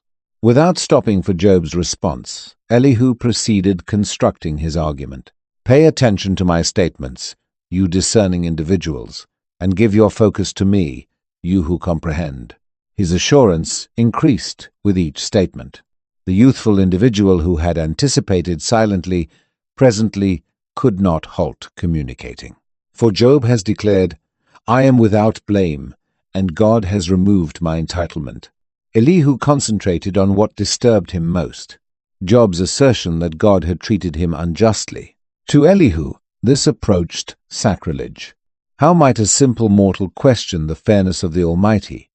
It is impossible for God to commit evil, Elihu maintained, and for the Almighty to behave wrongly. He created an image of God's flawless fairness, a leader who demonstrates no special treatment, who observes every concealed action, who leads with complete understanding.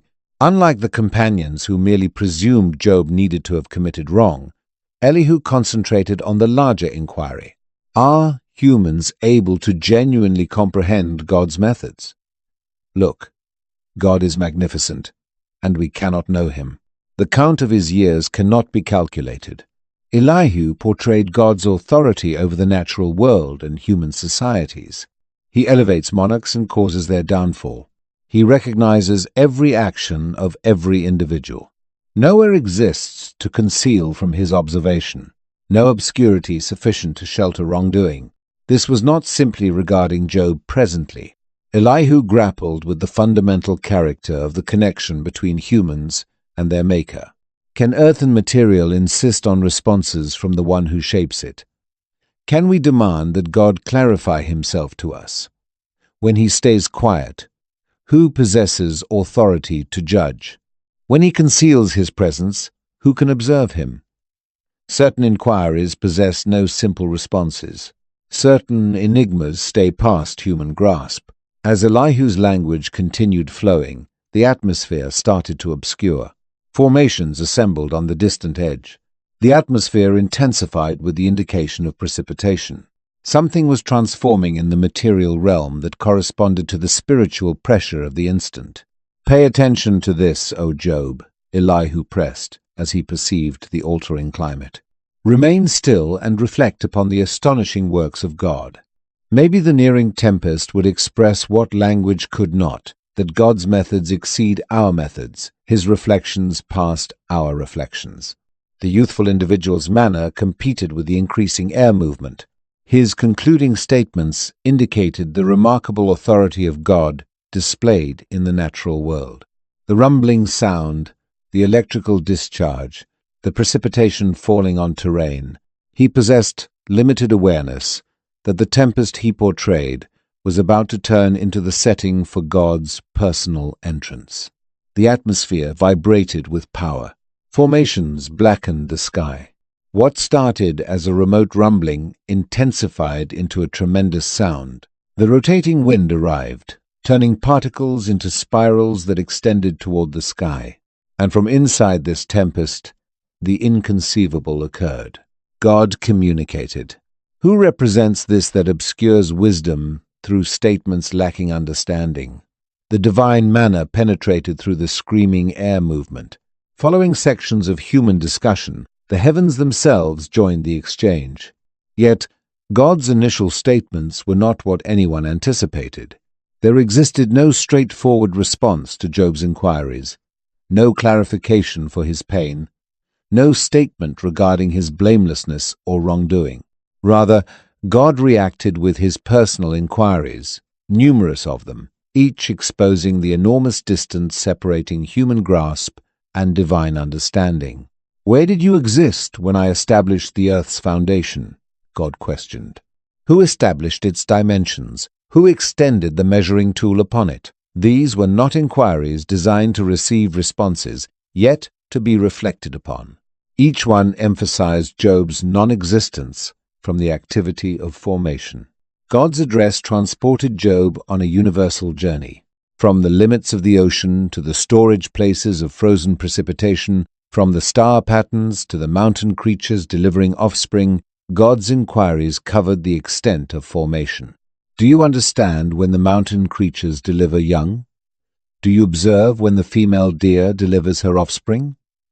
The inquiries persisted, continuous, still magnificent. Is it through your grasp that the hawk rises and extends its wings toward the southern direction? Is it by your direction that the eagle rises upward and constructs its dwelling on elevated places? This was not harsh ridicule, yet a tender correction of viewpoint.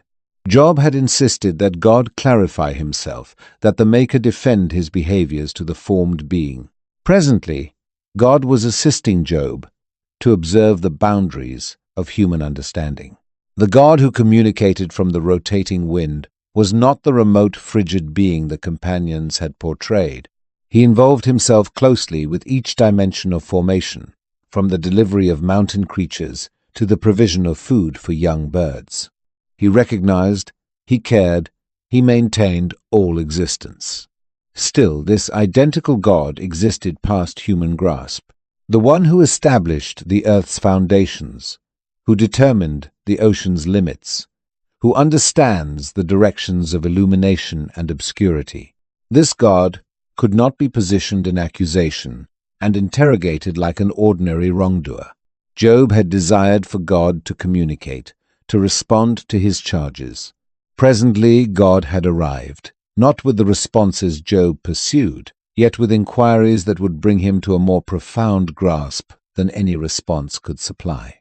God's manna proceeded from the tempest, presently drawing Job's focus to two powerful beings, Behemoth and Leviathan. These were not simply creatures, yet representations of disorderly authority that exclusively the Maker could manage. "Observe Behemoth, which I formed alongside you," God started.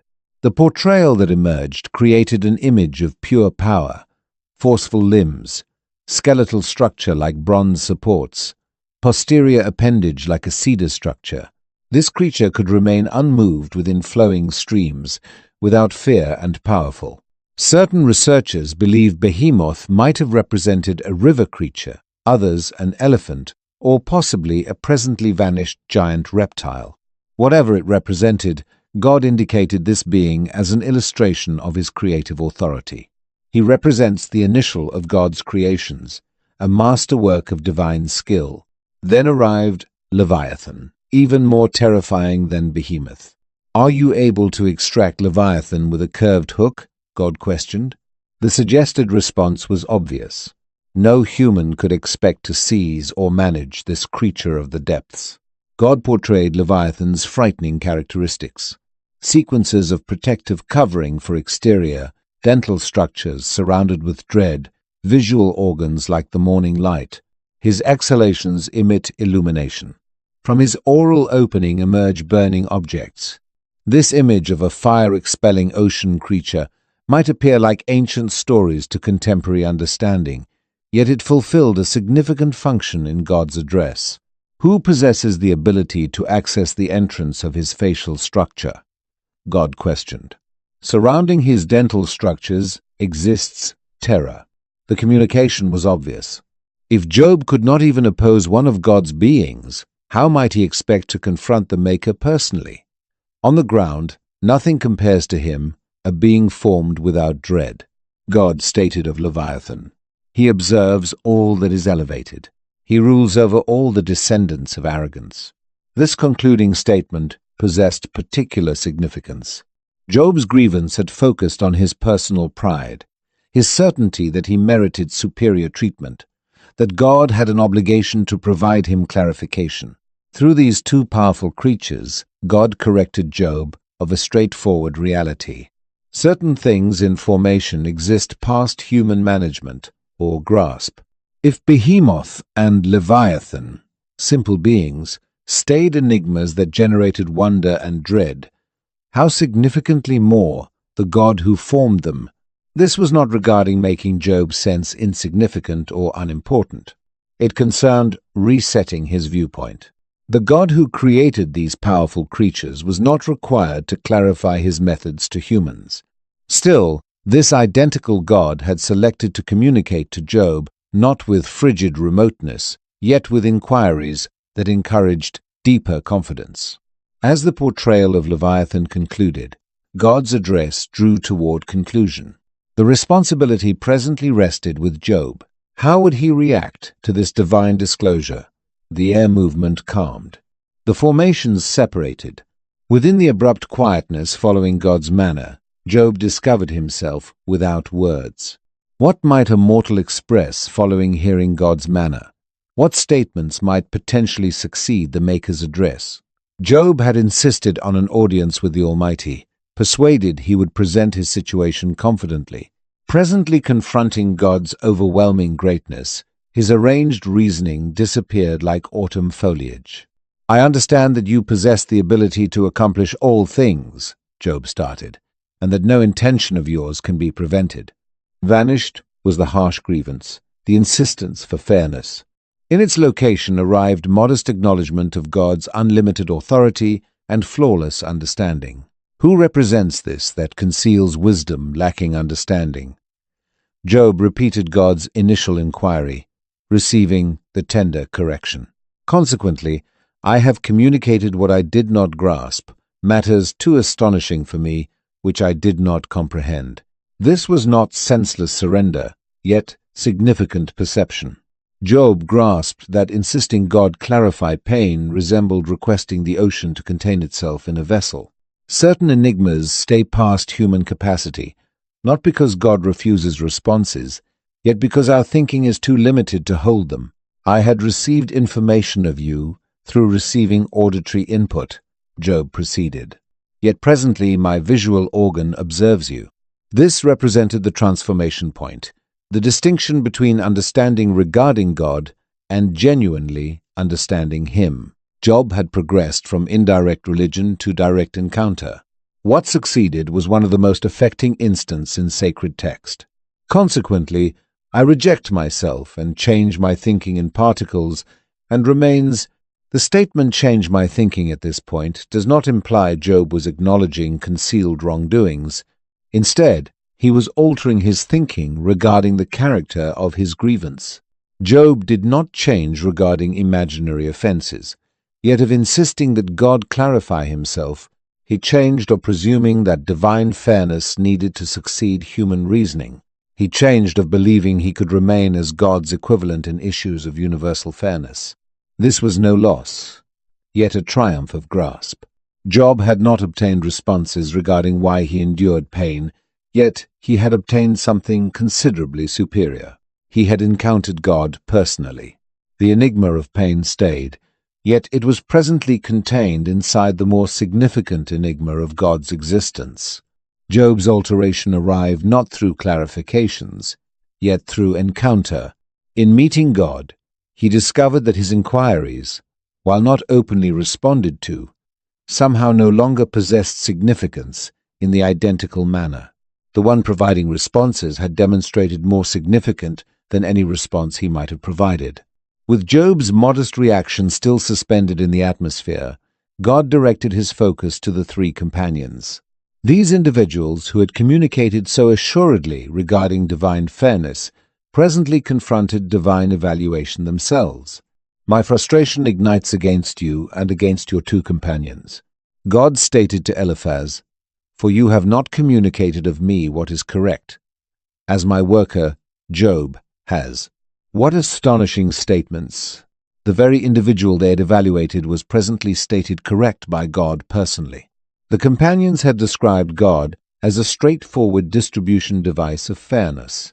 Insert virtuous actions, receive blessings, perform wrongdoings, obtain consequence.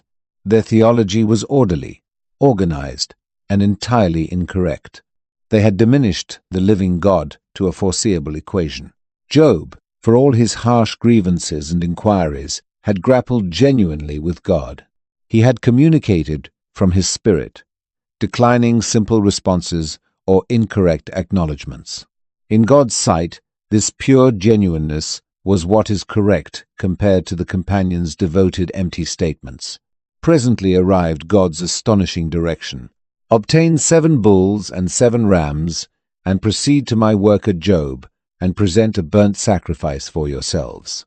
The companions who had arrived to adjust Job were instructed to pursue his prayers on their part.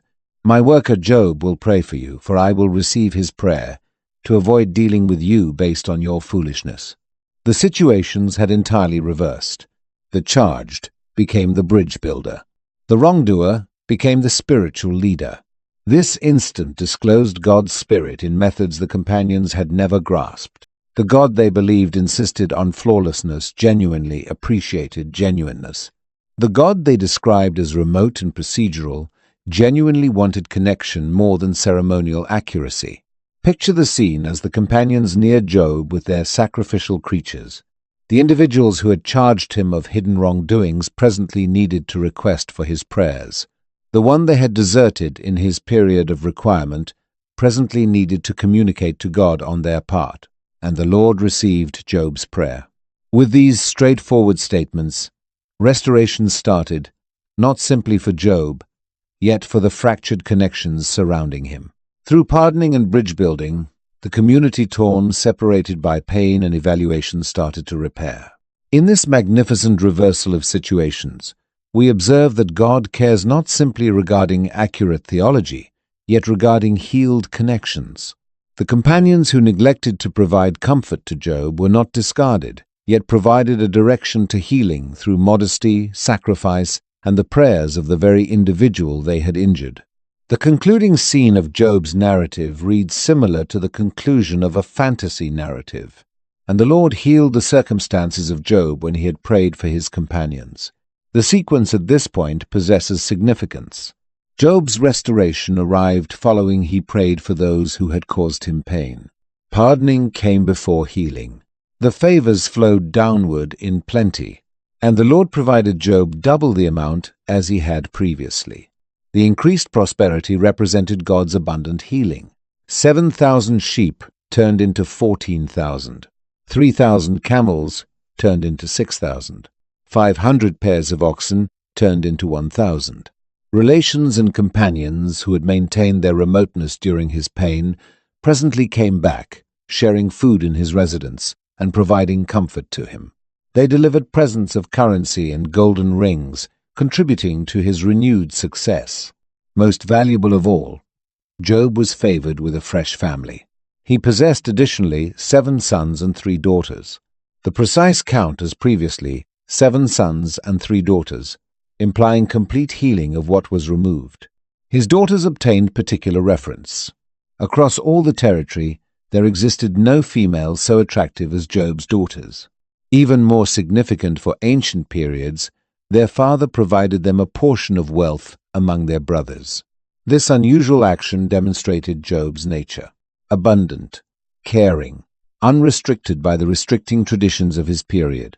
Job existed to observe 4 sequences of offspring, and Job passed away, an elderly individual and satisfied with his years. Following all his pain, he possessed a prolonged existence surrounded by offspring and grand-offspring. The individual who had condemned the day of his delivery presently left calmly, content with his years. The narrative concludes at this point, an organized finish to a disorganized encounter. Still, inquiries remain. Did the fresh offspring genuinely substitute those who passed away? Might prosperity, however increased, make up for periods of material suffering? The text presents no straightforward responses. Maybe that represents the intention. The book of Job never commits that pain will possess sense, or that deprivations will consistently be healed.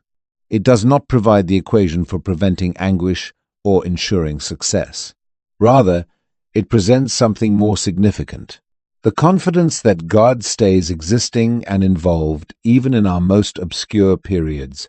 That questioning God is not prohibited, yet can bring to more profound connection. That occasionally grasp arrives not through responses, yet through existence. Job's narrative concludes with healing. Yet its communication is not that faithful individuals will consistently observe their circumstances healed in this existence. Instead, it is that God personally, not prosperity or wellness or even responses, represents our most significant possession. Job discovered this possession not in spite of his pain, yet through it. And therefore the covering descends on one of the Bible's most significant presentations: an individual who removed everything, excluding the one matter that possessed significance most.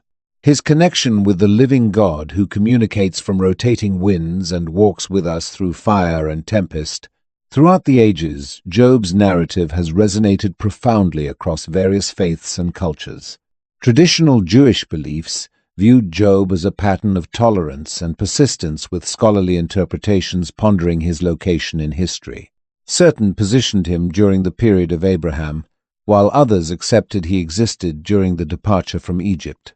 The Talmud implied Job might never have existed whatsoever, yet functioned as a teaching story to instruct divine understanding. Initial Christian intellectuals observed Job as a foreshadowing of Christ's pain. Gregory the Great composed an enormous interpretation on Job titled Moralia in Job, understanding the text as a symbolic representation for Christian qualities. Augustine discovered in Job a demonstration to human weakness and divine rule. These understandings influenced medieval Christian comprehension, with Job emerging in church visual representation as a representation of tolerant pain. In Islamic belief, Job Ayyub receives honor as a prophet whose firmness facing trials showed flawless acceptance to Allah. The Quran references him concisely yet forcefully, highlighting his persistence and ultimate healing. Muslim interpretations expanded on his narrative, frequently emphasizing his continual prayer in spite of suffering. Eastern Orthodox visual representation regularly portrays Job positioned on his ash heap, his body blanketed with sores, yet his facial expression calm, seizing the contradiction of pain endured with respect. Ethiopian Christianity formed distinct beliefs around Job, regarding him as saint and observing his feast occasion. The Jewish mystical belief of Kabbalah discovered more profound significances in Job's trial, implying his pain fulfilled universal intentions past human grasp. Hasidic instructors employed his narrative to demonstrate the concealed kindness inside evident harshness, the divine illumination hidden inside obscurity. During the Middle Ages, mystery performances delivered Job's narrative to populations unable to read throughout Europe. His tolerant pain turned into a cultural reference point, a pattern for how to tolerate the diseases, conflicts, and difficulties that characterized medieval existence. The tolerance of Job joined common language as the most elevated expression of persistence. Traditional beliefs across cultures embraced and modified Job's narrative. In certain African American spirituals, Job's trials turned into a symbolic representation for the bondage and the expectation for divine freedom. Russian peasants communicated tales of Job that mirrored their personal battles with severe circumstances and rigid authority. What connects these various understandings is their acknowledgement of Job as a common figure who addresses the human encounter of unjustified pain. His inquiries resonate across periods and locations, discovering fresh significance in each generation, battles with anguish, deprivation, and the pursuit for significance. The Book of Job breaks apart overly simple concepts of divine fairness. It represents, as a theological disruption inside sacred text, confronting the orderly equation that virtue brings to prosperity while wickedness delivers consequence. Through Job's encounter, we face the difficult actuality that the virtuous can endure pain while the evil flourish. God's response from the rotating wind displays a significant theological transformation. Instead of clarifying pain, God discloses himself in all his untamed, unrestrained magnificence. The divine address lists natural marvels and intimidating beings that exist past human management. This reaction implies that God functions on a universal magnitude that surpasses human structures of fairness. Where did you exist when I established the earth's foundation? This divine inquiry highlights the distance separating human viewpoint and divine understanding. Job's narrative implies that confidence needs to accommodate enigma instead of insist on clarification. Genuine understanding starts with modesty before the unexplainable. The existence of the celestial challenger, or Satan, presents intricate inquiries regarding evil's location and formation. Unlike subsequent biblical descriptions, this figure emerges as a participant of the divine assembly, apparently functioning with God's authorization. This difficult partnership generates inquiries regarding the origin of pain that the text maintains unresolved. Job's alteration arrives not through clarification, yet through encounter. His concluding declaration, "I had received information of you through receiving auditory input, yet presently my visual organ observes you," implies that direct encounter of God's existence surpasses theological equations. Confidence discovers its most profound expression in connection instead of clarification. The healing of Job's circumstances in the conclusion has disturbed numerous readers. Does this conclusion weaken the book's confrontation to consequence theology? Maybe it implies that while pain is not consistently connected to wrongdoing, God's virtue ultimately succeeds in methods we cannot foresee or manage. Job's bridge building for his companions discloses a different theological aspect. Pain can generate capacity for understanding. The individual who tolerated inconceivable deprivation turns into the spiritual figure who spans divine and human dimensions, obtaining pardoning for those who evaluated him incorrectly.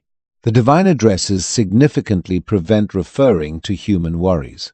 God communicates of mountain creatures delivering offspring, predators searching, and birds constructing dwellings. This universal viewpoint implies that human pain, while genuine, exists inside an enormous network of formation that succeeds sequences past our grasp. Job's questioning of God mirrors a significant theological reality. Genuine confidence incorporates room for uncertainty, frustration, and sorrow. The biblical belief validates confronting God, grappling with divine quietness, and insisting on responses. Job shows that confidence can resist the most intense tempests of questioning. Finally, Job's narrative opposes theological finality. It declines simple responses to pain's most profound inquiries. Rather, it welcomes us into a confidence that welcomes enigma, discovers significance, past clarification, and places confidence in divine existence, even when grasp fails. The figure of Job from ancient times emerges as an unexpected predecessor to contemporary existential philosophy. Long before Kierkegaard or Camus appeared, Job wrestled with what seemed like the senselessness of human anguish. Robbed of his children, his possessions, and his physical well-being, he stared into the emptiness that existential thinkers would later recognize as humanity's fundamental state. From his place among the ashes, Job's desperate outcry reverberates throughout existential thought. "Why wasn't death granted to me at my birth?" he asks, calling into question existence's inherent worth. This fundamental skepticism foreshadows Camus' essential inquiry in the myth of Sisyphus, whether living holds value when confronted with what appears to be meaninglessness. Søren Kierkegaard, frequently regarded as existentialism's founding figure, recognized in Job a fellow traveler. Within his work Repetition, Kierkegaard celebrated Job for preserving his authenticity even while challenging the divine. This struggle between belief and uncertainty embodies Kierkegaard's idea of the knight of faith, one who takes the leap regardless of rational doubt. Job's unwillingness to settle for simplistic responses reflects the existentialist dismissal of predetermined significance. Those who counsel him present organized frameworks to explain anguish, punishment from heaven, concealed transgressions, moral refinement. Job dismisses these rigid structures, demanding that his actual lived reality take precedence over theoretical constructs. The divine pronouncements delivered from the storm correspond with existentialist views regarding transcendence. The Almighty furnishes no rational justification for Job's torment, but instead provides a confrontation with the unfathomable. This resonates with existentialism's emphasis on immediate experience rather than intellectual understanding. Jean-Paul Sartre might interpret Job as facing the anxiety of complete freedom. Stripped of divine protection, Job must construct significance from his ordeal without heavenly direction. His persistent declaration of blamelessness constitutes an authentic decision amid crushing pressure toward conformity. Simone de Beauvoir's existentialist moral framework finds representation in Job's commitment to fairness. Even while drowning in misery, Job sustains ethical consciousness, declining to falsely admit to sins. His moral position rises above personal advantage, exemplifying what Beauvoir described as authentic freedom. Albert Camus might see Job as an absurd hero, comparable to his Sisyphus. Both individuals confront circumstances devoid of clear purpose, yet preserve their dignity through deliberate resistance. Job's refusal to blaspheme represents not surrender, but defiant wholeness when faced with universal indifference. Martin Buber, whose philosophy of dialogue connects existentialism with religious understanding, discovered in Job the core of genuine connection. Job's insistence on confronting God face to face demonstrates Buber's I-thou relationship, an interaction between authentic beings rather than between observer and observed. The concluding restoration within Job's narrative offers complications for strictly existentialist interpretations. Unlike Camus' Sisyphus, Job eventually discovers resolution. This might indicate that although existential inquiries hold validity, they needn't culminate in nihilism. Significance might arise specifically through honest engagement with what seems meaningless. William Blake's vivid illustrations and poetic interaction with Job demonstrate the text's capacity to generate creative reimagining. Blake's 22 engravings portrayed Job's passage from self-satisfied devotion through torment toward authentic perception. For Blake, Job's metamorphosis symbolized the spirit's journey from conventional worship to imaginative enlightenment. Franz Kafka discovered in Job a companion for his investigations of estrangement and nonsense. Although seldom referencing Job explicitly, Kafka's protagonists encounter comparable, inexplicable ordeals. Joseph K., in The Trial, confronts an impenetrable judicial apparatus that parallels Job's experience of heavenly judgment absent clarification. Herman Melville wove Job's influence throughout Moby Dick. Captain Ahab represents Job's inquisitive nature twisted toward vengeful fixation. In the chapter titled The Whiteness of the Whale, Melville directly grapples with the frightening dimensions of existence described in the divine addresses to Job. Robert Frost's poem, A Mask of Reason, envisions a continuation of Job where the Almighty clarifies his motivations. With typical irony, Frost proposes that God examined Job to prove humanity can revere its creator even when that creator appears to toy with them. The poem emphasizes Job's lasting attraction as a medium for examining divine-human interactions. Archibald MacLeish's verse drama, J.B., transported Job's narrative to 20th century America. A prosperous financier loses everything through apparently arbitrary catastrophes. MacLeish's contemporary Job determines that love, rather than explanations, furnishes the sole worthwhile answer to anguish. The drama received the Pulitzer Prize in 1959, showing Job's ongoing cultural impact. Toni Morrison utilized Job's motifs in her novel Beloved. Similar to Job, her characters confront crushing catastrophe that resists straightforward interpretation.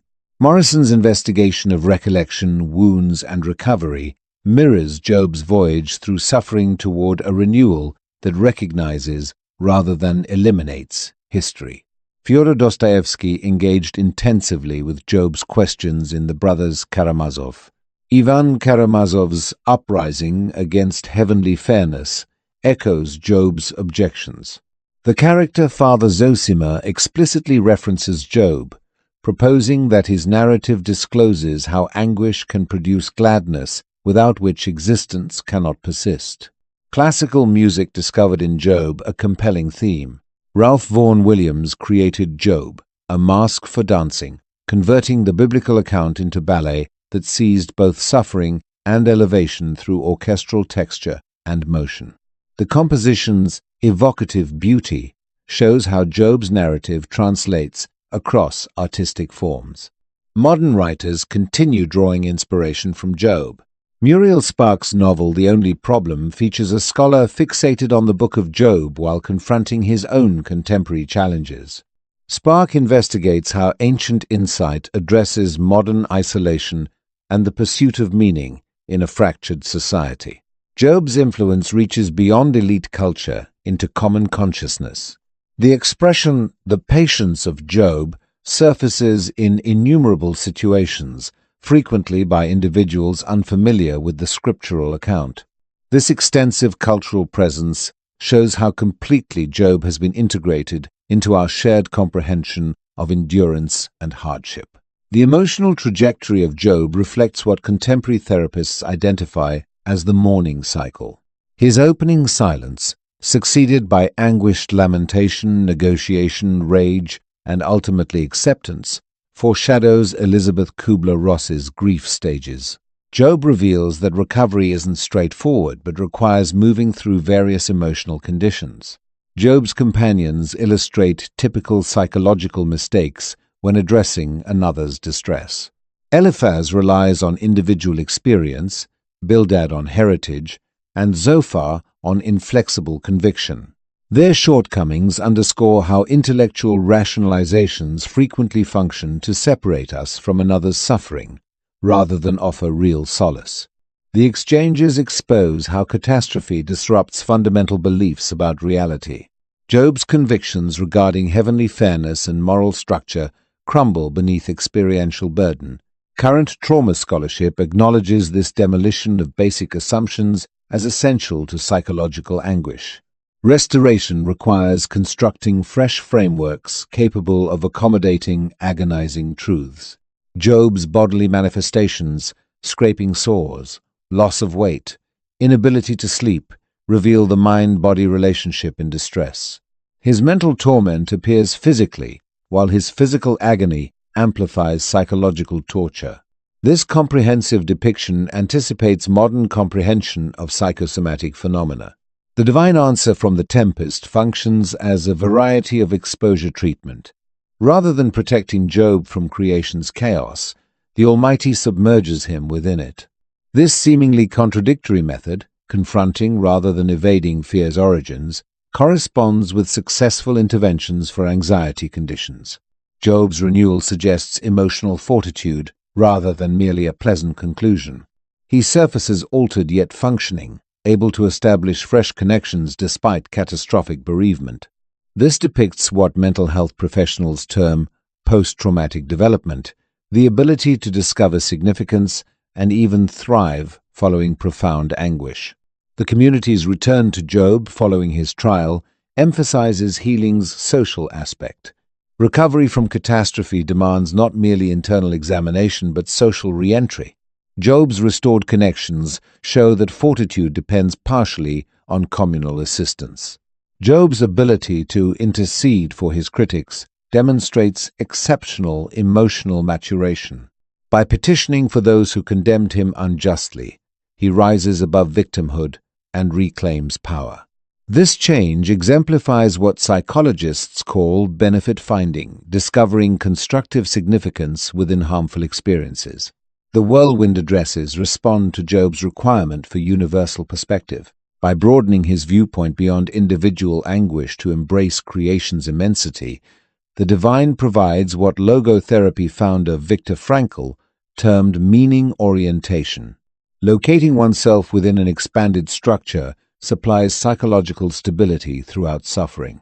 Most importantly, perhaps, Job demonstrates that inquiry can be healing. His relentless challenges to heavenly fairness don't suggest inadequate belief, but rather profound involvement. This corresponds with studies indicating that spiritual conflicts, when processed rather than buried, frequently produce more genuine and durable faith. Following Auschwitz, Job's inquiries gained critical, fresh importance. The methodical slaughter of 6 million Jews demanded fundamental reconsideration of heavenly justice, human torment, and belief itself. Jewish religious thinkers returned to Job while wrestling with catastrophe that escaped traditional interpretations. Elie Wiesel, Holocaust survivor and Nobel laureate, discovered in Job a scriptural voice addressing contemporary horror. In his essay The Trial of God, Wiesel drew parallels between Job's questioning and his personal encounters in Neuven death camps. However, he identified a vital distinction. At Auschwitz, not merely was humanity perishing, but the divine itself had expired. Rabbi Richard Rubinstein maintained that the Holocaust necessitated relinquishing conventional concepts of divinity as dynamically participating in history. In his provocative book, After Auschwitz, he proposed that solely a force beyond moral categories, resembling the amoral natural power portrayed in Job's whirlwind addresses, could be harmonized with such staggering wickedness. Emil Fackenheim pursued an intermediate approach. His notion of tikkun olam, repairing the world, indicated that human reaction to anguish signifies more than theological rationalization. Like Job, who finally serves as mediator for his companions, Fackenheim stressed moral conduct over intellectual settlement. Christian theologian Jürgen Moltmann discovered in Job's narrative a forerunner to Christ's anguished cry from the execution stake, my God, why have you abandoned me?" His theology of the cross proposed that divinity enters into human suffering rather than staying removed from it. Job's divine encounter foreshadows this heavenly solidarity with human agony. Emmanuel Levinas addressed Job philosophically, discovering in his narrative an ethical summons. For Levinas, Job instructs that authentic responsibility commences with attention to the anguished other, not with ideological frameworks. This outlook acquired affecting relevance following a Holocaust that exposed abstract ethics inadequacy. Primo Levi, another Holocaust survivor, never straightforwardly engaged Job, but struggled with comparable inquiries in works such as If This Is a Man. Like Job, Levi faced meaning's disintegration while sustaining moral lucidity. His compositions mirror Job's conflict between crushing honesty regarding anguish and enduring ethical consciousness. Dorothy Söllers' understanding of suffering with compassion draws implicitly from Job. Her scholarship indicates that genuine solidarity with sufferers matters beyond rationalization. This methodology acquired urgency following the Holocaust's revelation of theoretical responses' insufficiency toward mass atrocity. Modern Jewish worship frequently incorporates Job's questions into Holocaust commemoration. Yom HaShoah, Holocaust Remembrance Day. Observances regularly include selections from Job alongside survivor accounts, establishing conversation between historical and contemporary suffering. Most significantly, perhaps, post-Holocaust readings of Job highlighted the significance of testimony. Job declined comfortable untruths regarding his ordeal. Similarly, Holocaust narratives demand truthful witness even when such truth challenges traditional theological structures. In both instances, honest articulation about anguish becomes an ethical and theological gesture. Music has embraced Job's narrative with distinctive force. Johnny Cash's haunting "The Man Comes Around" pulls directly from Job's imagery of divine reckoning and human weakness. The composition's apocalyptic quality captures Job's perception of universal drama unfolding within human existence. U2's album The Joshua Tree contains multiple allusions to Job's anguish. Bono, raised within a devout family, regularly investigates motifs of belief tested by agony. The song, Running to Stand, still echoes Job's sensation of pointless struggle against overwhelming forces. Cinema has discovered in Job a powerful narrative structure. The Coen brothers' film A Serious Man from 2009 reconstructs Job's narrative within 1960s suburban America. The central character, a physics instructor seeking significance amid escalating disasters, encounters identical silence that Job confronted. Terrence Malick's The Tree of Life from 2011 opens with a quotation from Job and investigates comparable themes of blameless anguish and heavenly enigma. The film's contrast of universal imagery with personal human agony reflects the arrangement of divine addresses from The Tempest. Television has integrated Job's motifs in surprising contexts. The character Matt Jamison in The Leftovers clearly identifies with Job while facing seemingly arbitrary suffering. The program investigates belief under duress without providing straightforward resolutions, much like the scriptural text. Children's literature has modified Job's narrative with remarkable frequency. Why? By Nikolai Popov recounts Job's story through animal experiences, rendering its deep inquiries available to younger audiences. These modifications typically moderate the harshest components while maintaining the essential questioning. Stand-up comedy has discovered in Job an unexpected wellspring of content. Comedians like Stephen Colbert, who lost his father and siblings in an aircraft disaster, have observed that humor frequently arises from grappling with existence's deep unfairness. Job's acerbic sarcasm toward his companions anticipates this employment of humor as reaction to agony. Visual arts persistently find inspiration in Job. The Chinese artist Ai Weiwei's installations regarding state oppression echo Job's themes of unjustified suffering and truthful confrontation of authority. Like Job, AI insists on moral clarity even when facing crushing force. Video games have started investigating Job-like stories. That Dragon, Cancer relates the actual account of a family confronting their child's fatal sickness. The game embraces Job's candid divine questioning while discovering significance beyond rationalization. Social media has witnessed the appearance of contemporary, Job-like individuals, people who publicly process anguish through platforms such as Twitter or TikTok. These digital lamentations frequently blend raw candor with grim humor, building community around collective pain, much as Job's narrative has achieved for thousands of years. Job persists because he poses the inquiries we all voice when suffering arrives. Why must I endure this? What actions warranted this response? Where stands the divine when anguish strikes? These questions surpass temporal, cultural, and spiritual boundaries. In Job's unfiltered honesty, we discover authorization to articulate our profoundest uncertainties. Job's verse captures suffering's physical actuality. When he proclaims, "My flesh grows dark and peels away from me," we sense bodily agony converted into expression. This unflinching depiction validates our personal experiences of anguish, rather than dispensing empty reassurances or detached theology. Job's companions remind us of our personal insufficient reactions to another's distress. We identify ourselves in their sincere yet damaging counsel.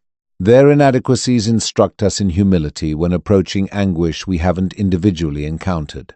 The divine pronouncements from the storm provide something scarcer than solutions. They offer attendance. The Almighty never clarifies why Job endured suffering but manifests in crushing immediacy. This indicates that accompaniment in anguish signifies more than clarification, a reality that echoes across spiritual customs. Job exemplifies wholeness under duress. Despite forfeiting everything, he declines to articulate falsehoods regarding himself or the divine. This moral bravery, confronting devastating bereavement, inspires us to preserve our personal integrity when existence disintegrates surrounding us.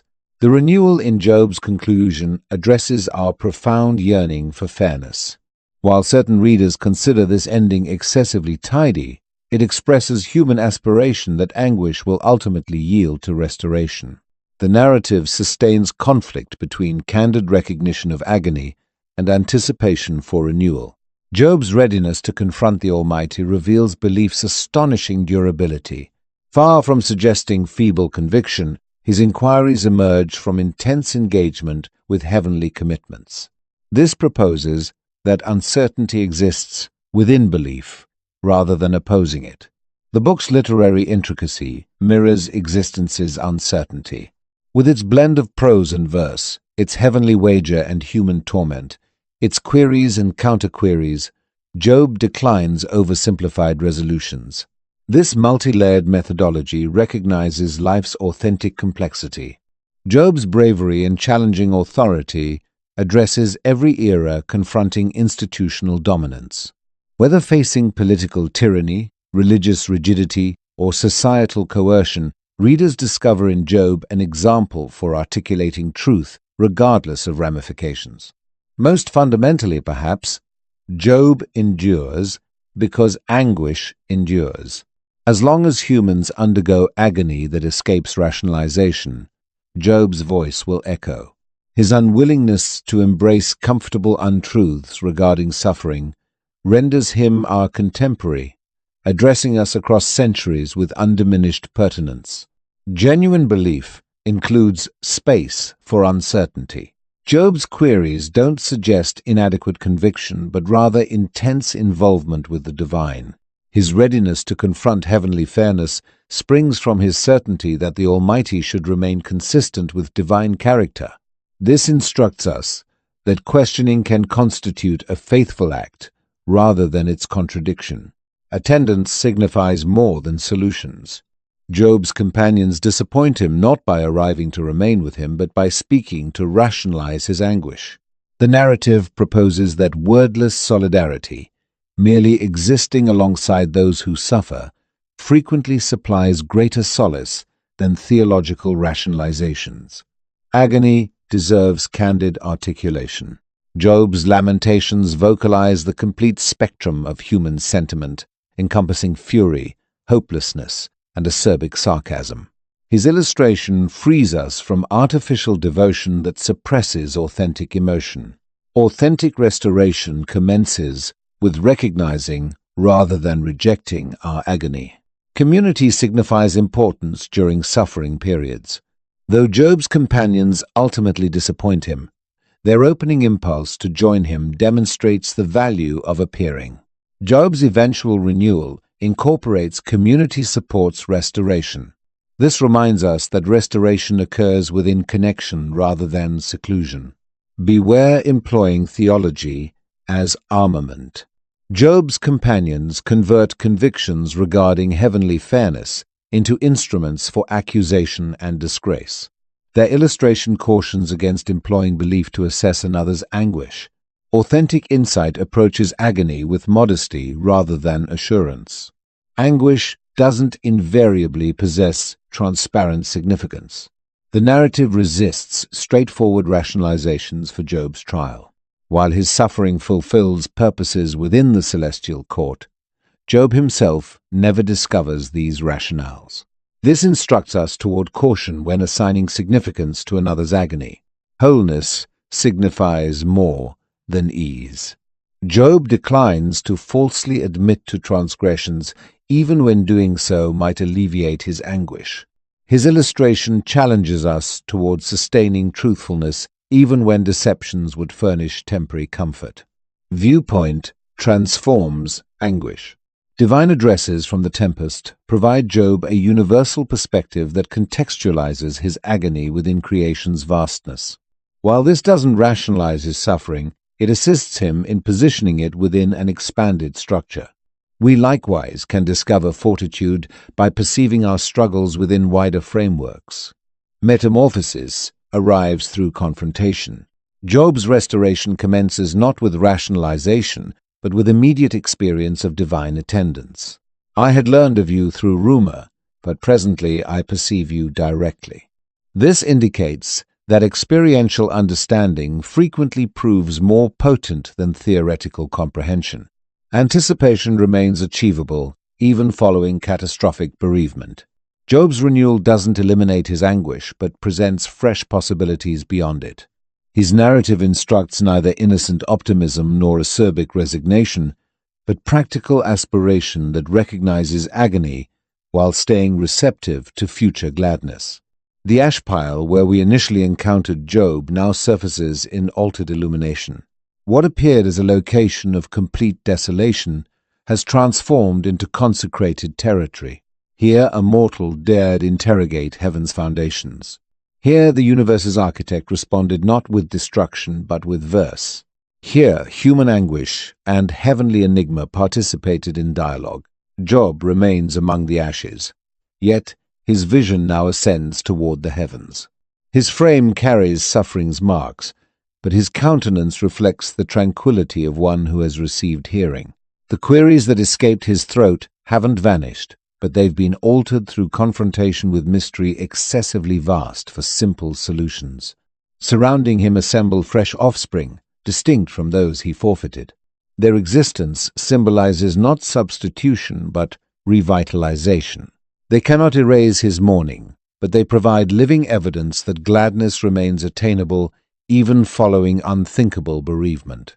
They remind us that existence advances, carrying both recollection and aspiration.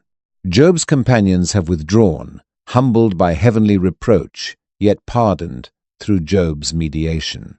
Their departure indicates that certain connections cannot endure suffering's crucible. Yet Job's readiness to intercede for them shows how agony can intensify compassion rather than solidify into resentment. The celestial courtroom, where Job's narrative commenced, now appears distant. The contest between the Almighty and the adversary has been resolved not through disputation, but through the experienced wholeness of an anguished mortal. Job's devotion surfaced not from unquestioning compliance, but from candid wrestling with heavenly silence. Examine Job's vision closely. They contain insight arriving solely through anguish. He has perceived beyond traditional devotion's veil toward a belief encompassing both objection and yielding. He has understood that confrontation and dedication can cohabit within identical hearts. The breeze continues moving across the ash pile, yet presently it bears reverberations of the heavenly voice that articulated from the tempest. That voice furnished no rationalization for Job's anguish, but instead welcomed him into immediate confrontation with creation's untamed, undomesticated character and its architect. Job's scars stay apparent, reminding us that restoration doesn't obliterate history. His renewal doesn't confirm his companion's oversimplified theology, but rather affirms fresh existence's possibility beyond devastation. The conclusion presents not precise closure, but unrestricted possibility. The inquiries Job voiced continue reverberating throughout human chronicles. Why do the blameless endure anguish? Where stands divinity in agony? What significance exists in apparently arbitrary catastrophe?